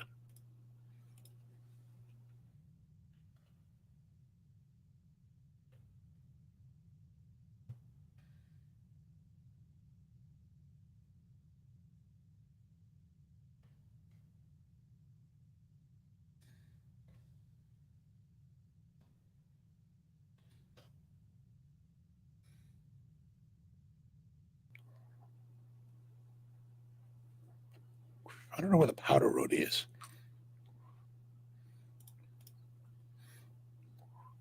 Here's Warren. Maybe Powers Road. There's Powers Avenue, Sherwood. So there's a Powers Road. Where is it? I think that's it here. Here's Powers Avenue. So the actual house is probably somewhere right about here, which to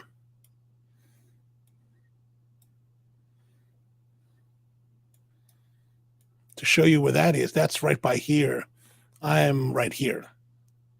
So it's just up the road a little bit.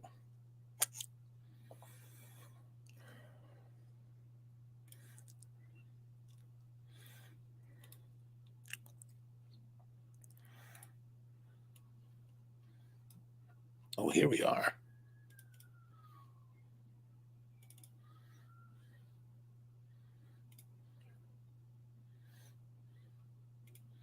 Actually, my sister-in-law just sent me this.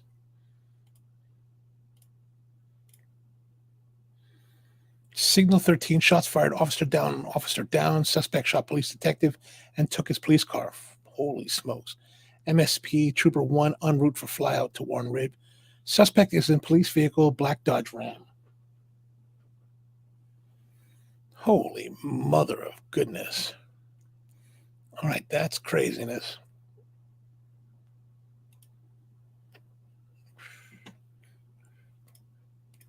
Powers. Okay, then no worries. I figure it's Powers because his house is at the corner. I think it's at the corner of Powers and Sherwood. So and then evidently from what I heard, somebody was telling me yesterday that last night someone spotted him on the NCR trail, which is actually let me just respond so that my family doesn't get worried.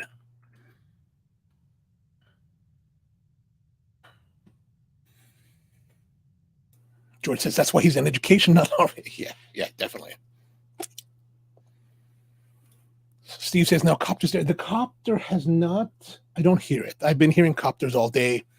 Most of them today have been news helicopters. There was at one point this afternoon there were like 2 of them. I thought that maybe they had gotten the guy, but Steven says sorry, a million. Oh, I was going to say, man, that's a hell of an investment. Here's more cars coming.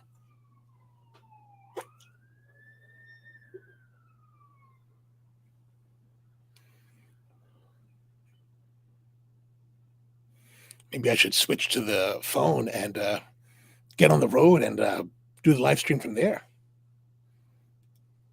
Okay, the police copters have not yet arrived.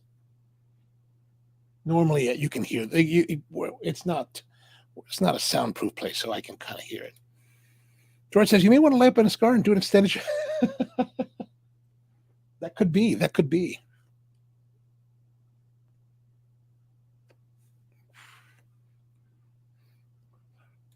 But I have brought on. I did bring extra protection tonight. I brought another jacket, and I brought a different colored jacket than yesterday. So I did not bring that black hoodie tonight.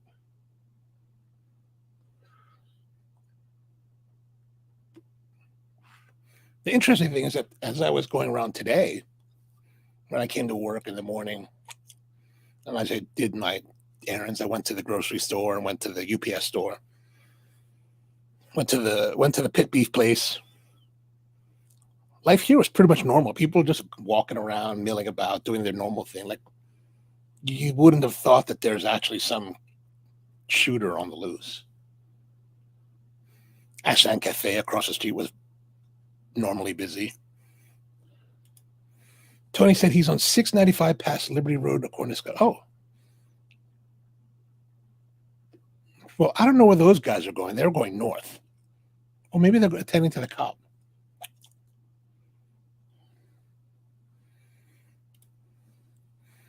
Brian says, George, good idea, but if I think he came of hiding, he'll be dead shortly. Yeah, I think that he shot a second cop and he took his car. They're gonna take this kid out. Brian's Rusty asking, after you do the live show, what time do you usually head home? Sometimes I head home immediately after. Just shut everything down, clean it up a little bit, go home, and then whatever I didn't clean tonight, I would normally clean in the morning. I'll probably do the same thing today.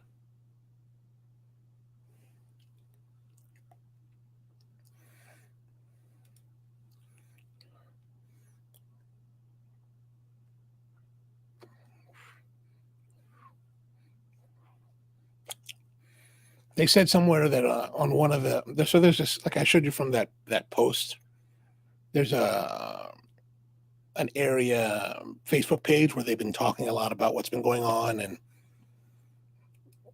the one of the things that I read earlier today was that, like I said,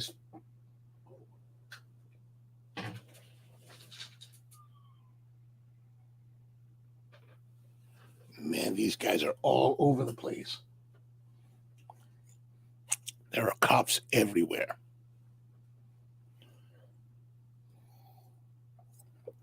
Luckily, none of them have noticed that the lights here are on.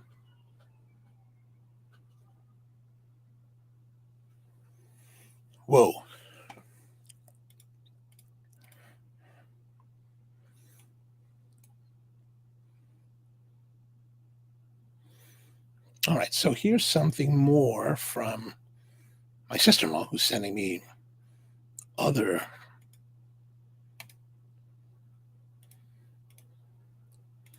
This is from the Turnbull Brockmeyer Law Group on Facebook.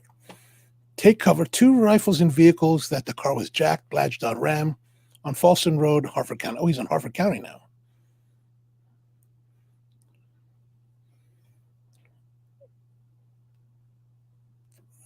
I don't know how accurate that is because the cops here they're racing by.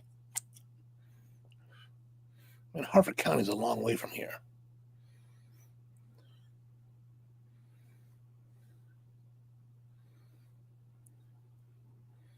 Heading to Harford County, get off roads in Cockeysville. Oh, I guess he is.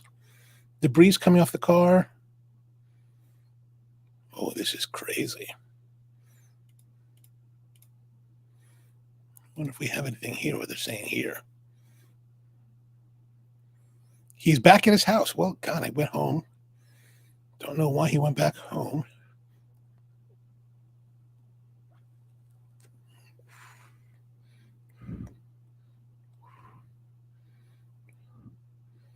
I guess everybody's responding to this. Should be listening to a scanner. Let's look for the scanner.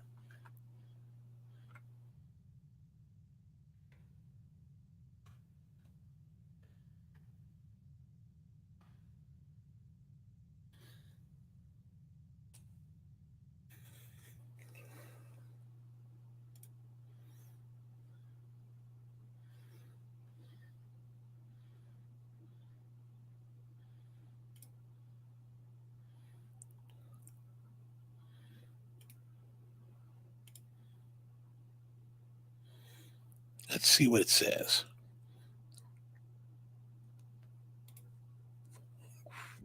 Second.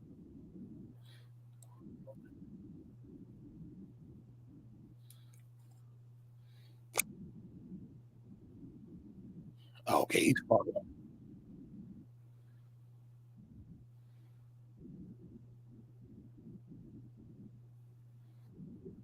Oh, his girlfriend lives out there.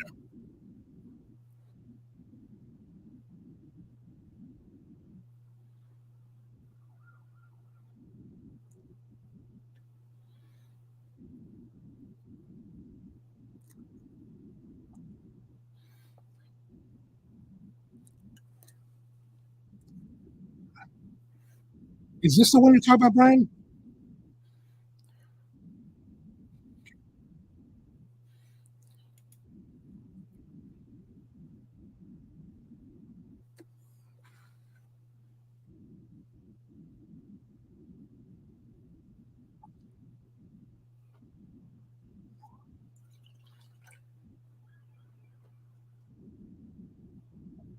Did he say where he got lit up?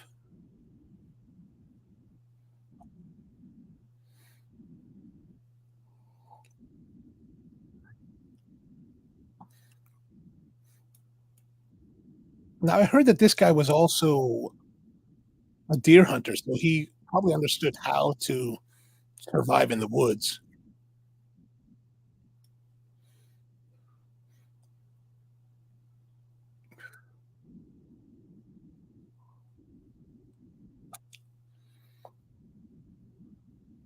I don't know which question you're talking about.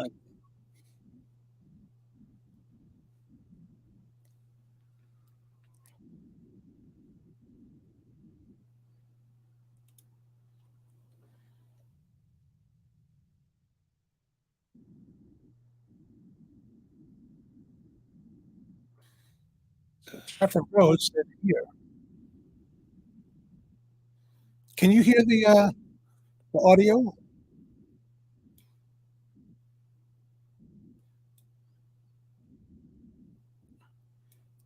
So he's gone from here all the way across to here.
Can you hear that? I want to make sure you guys can hear this. The audio from the scanners. Technically, I would have to wait, but I think now that he's in Bel Air, I don't have to worry about it.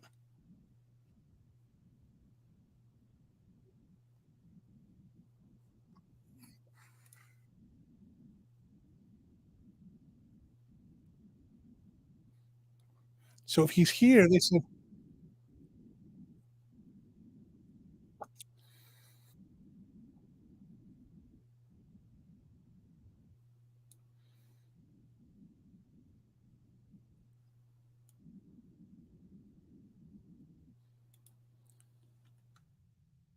oh, we lost the.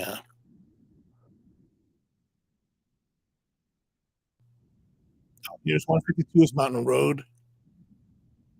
They're talking about staging here at the Ace Hardware.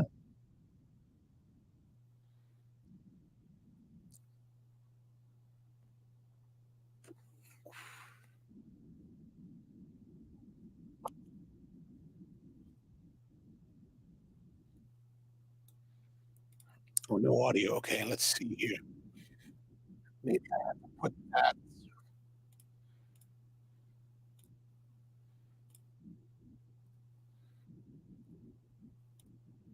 How does that? Does that drop audio there? I'm just listening to the to this. This is the scanner from Broadcastify. Let me know if the audio comes through now.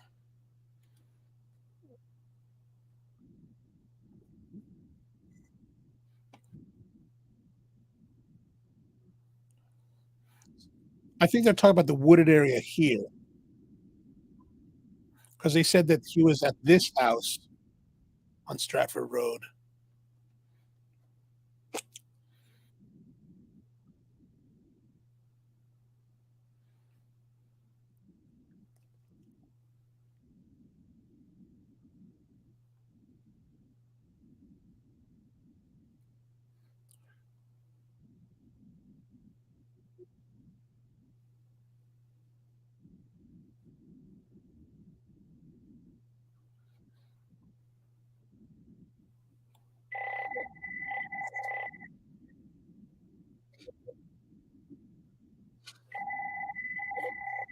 Here's another Baltimore County call.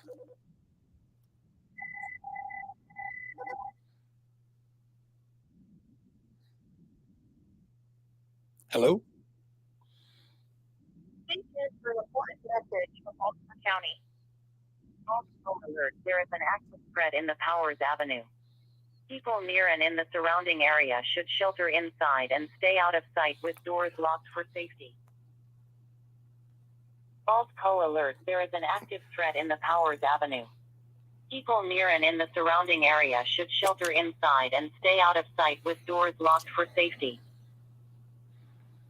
Also alert, there is an active threat in the Powers Avenue. People near and in the surrounding area should shelter inside and stay out of sight with doors locked for safety. All right. Thanks, Baltimore County. That's very interesting to hear.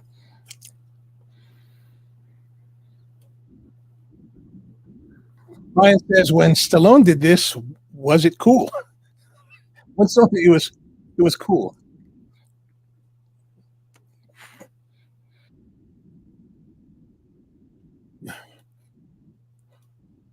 Not for Brian Dennehy, it wasn't. I don't know. Can you actually guys hear the Broadcastify audio? I don't know if that's coming through or not. But evidently, they got the guy out in Bel Air, and this.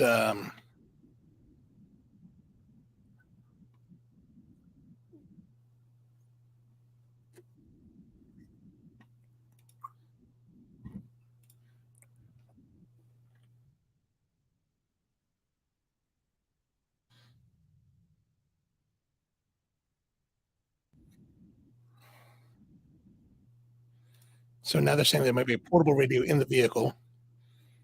Well, let's take a moment while we're listening to have a review of our second third, because I'm going to say the second third was I think the strength increased a little bit.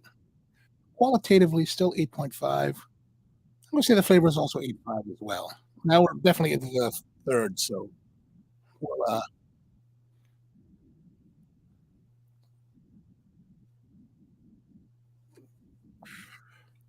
so evidently they've chased the car to a place in Bel Air that is just off of Bel Air Road and Mountain Road in one of the neighborhoods. Evidently, there's a construction site at one of the houses, 257 Stratford Road, but evidently he's dumped the vehicle. He may have had he had 2 guns in the vehicle. I think he might have at least one of the guns now, and he might have a portable radio, so he might be listening in to the broadcast.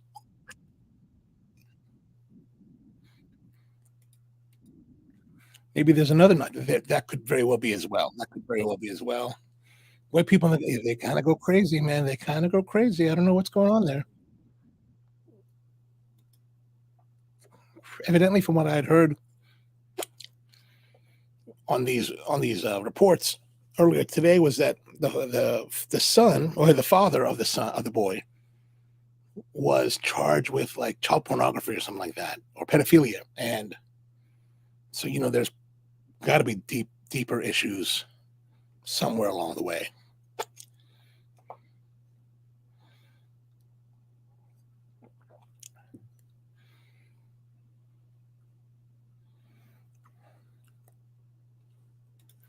Brian says one day a group of whites will try to take out power grid. Oh yeah, that's right. I forgot about that. Now, if you guys saw that on the news, but they talked about how the FBI had broken up this couple who evidently were dating. They met online while the guy was in jail or she was in jail or something like that, and they were planning to wipe out or try to take out the power station for Baltimore City. And I was like,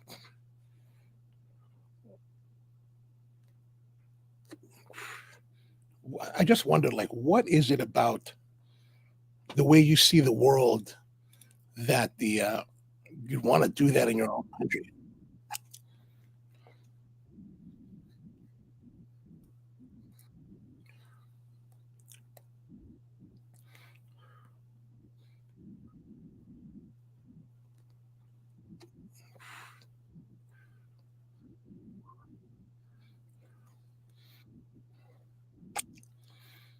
Is the audio? I still was wondering, is the audio from the Broadcastify?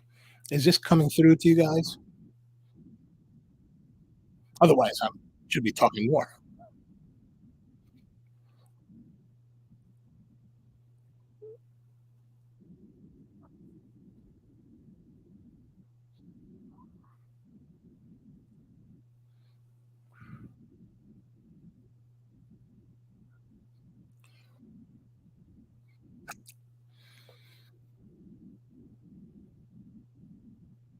So they're talking about sending units to Copeland Road, which, and if you look here, this is Copeland Road. This here is Copeland Road. They're staging officers here at the Ace Hardware.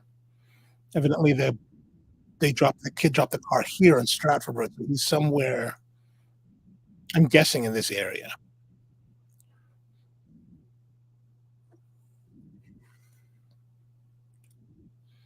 Oh, no audio. Okay.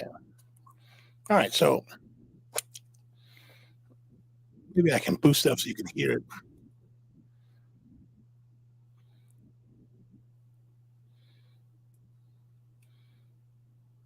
And I'll pull the volume up on speakers.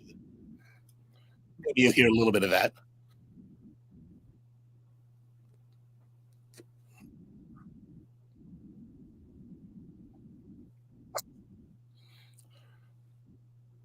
Well, outside,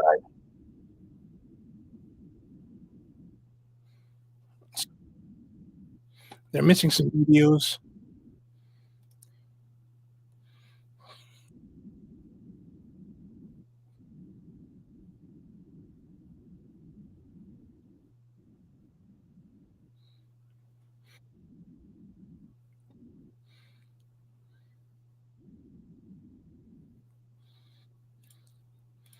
So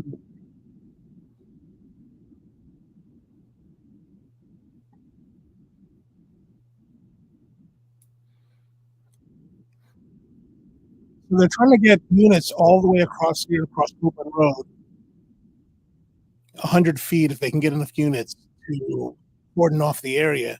Evidently, he's lying somewhere, maybe here.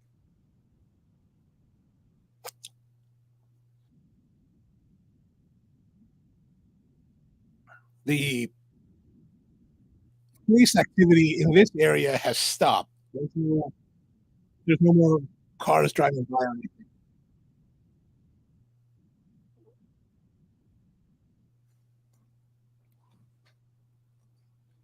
Coming down to it.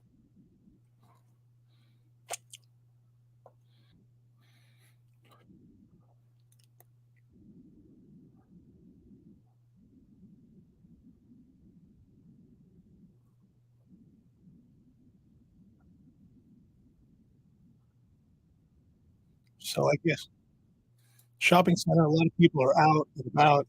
I guess they wanted to gawk or something. Yeah.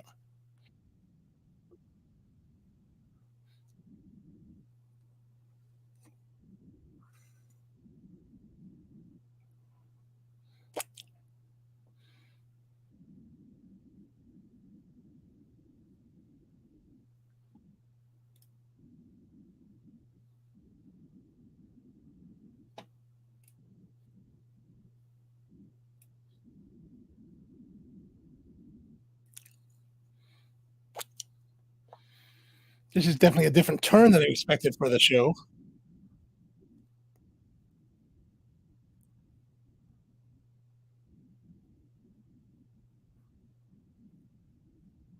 I think the dispatch just said that there's been a robbery at the Papa John's out in somewhere here, I think.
They're evidently, I guess they're just waiting him out now. He was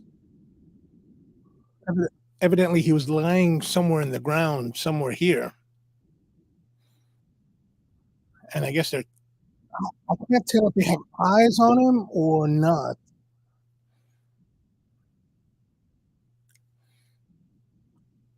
but I imagine they're holding back from trying to approach him because he would be armed.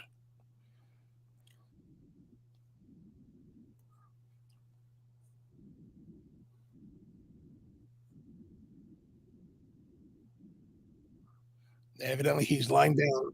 He's dug in pretty deep.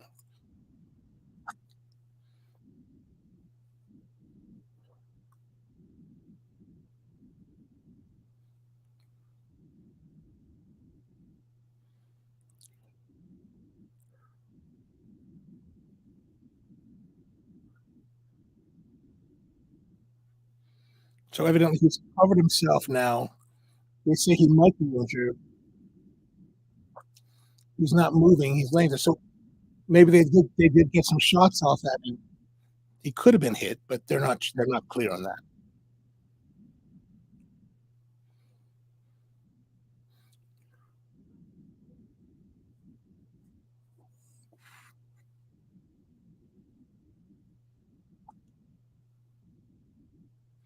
I think they're talking now about the robbery at Papa John's.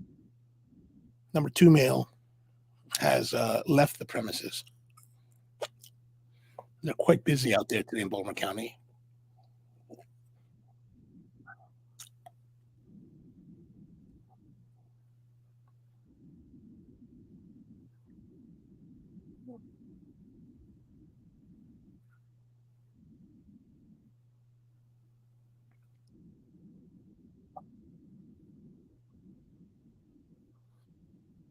Well, while we're listening in, let's wrap things up here. The cigar is pretty much done.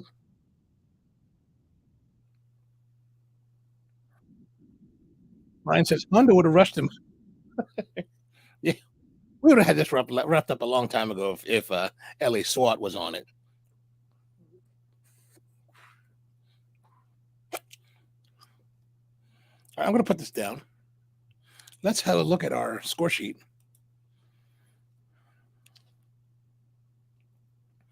I'm going to say we're still at 88.5 for both.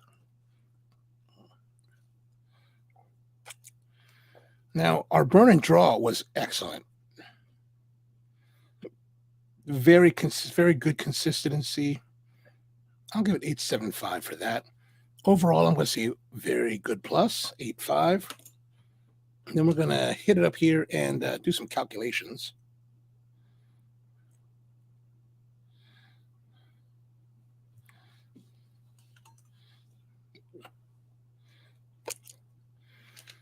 Let's see, 8 plus 17 plus 17 plus 17 plus 17.75.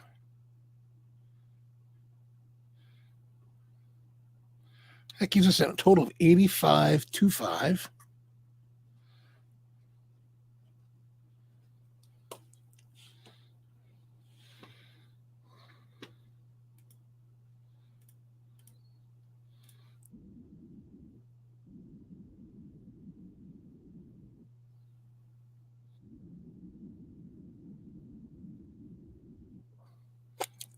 So 85.25.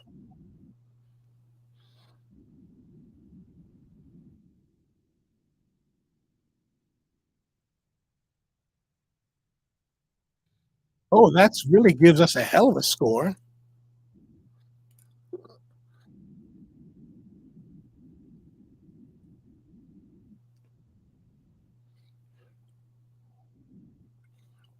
So that's 85.25 gives us the number 2 cigar of the year so far. So pretty good for this one. Tony says no, Brian. Honda would have put him down shot from the helicopter.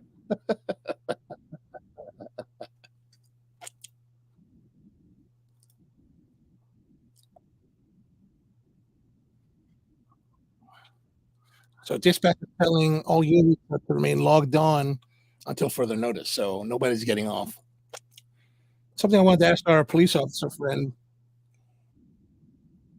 when this started yesterday was if you were working and towards the end of the shift and this event happened, does that mean you kept them on for a longer period? Yeah, not bad, huh? I was surprised. It turned out really well despite the little reservation I had about it.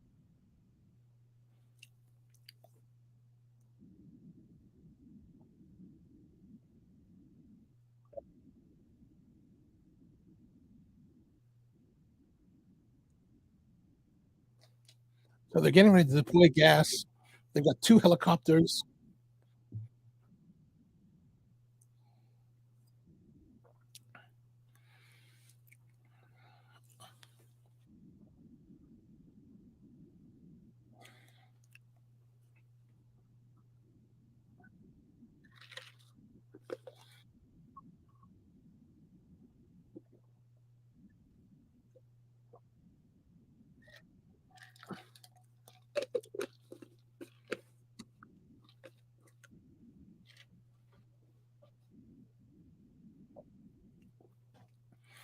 So there's 2 helicopters. They're saying that they could use the lights from the helicopters to light up the area where the suspect is to get a better view of them. My audio here, maybe it's being overridden by the noise. All right. Well, one of the nice things is that They have the guy, I guess he's down in the ground hiding, condition unknown. He might be injured, he might not be injured.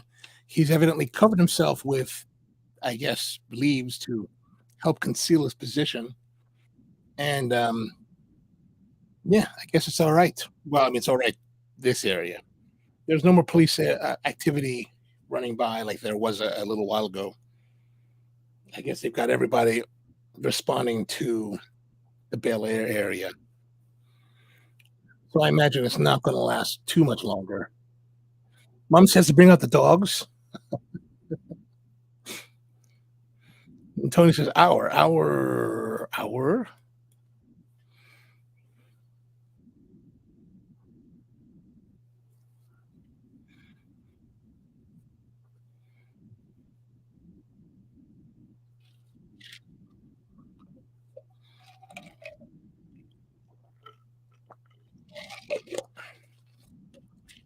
All right. So I guess that's going to be it for today. I guess it's pretty all right in this area at the moment to go home. So thank you again for tuning in for another Thursday night here on the Coffee and Cigars live stream. Appreciate you spending another week with us. The Leaves and Mud worked out for Arnold. No doubt, no doubt. You probably watched that movie. I'm sure you watched that movie, of course. You might as well light up another. Hey, that maybe I should. Maybe I should see if I have a small one lying around here.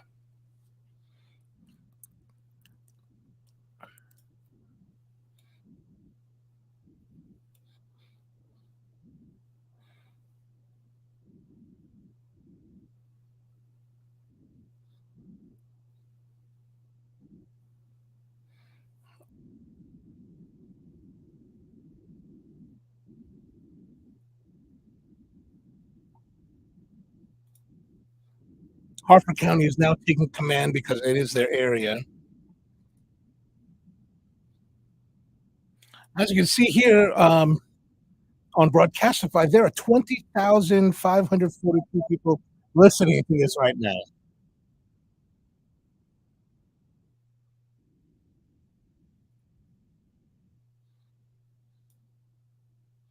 So they're moving the command center to Folsom and Hoffa Road.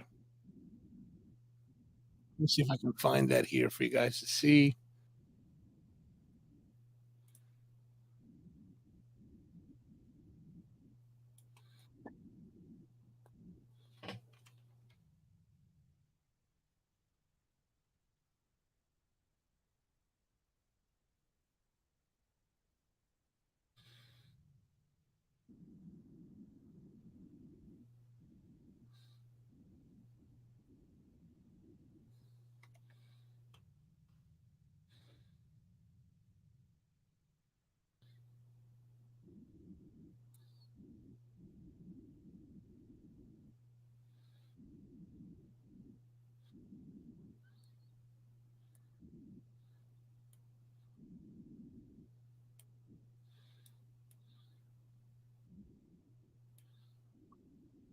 Not sure where they're going to be there for that.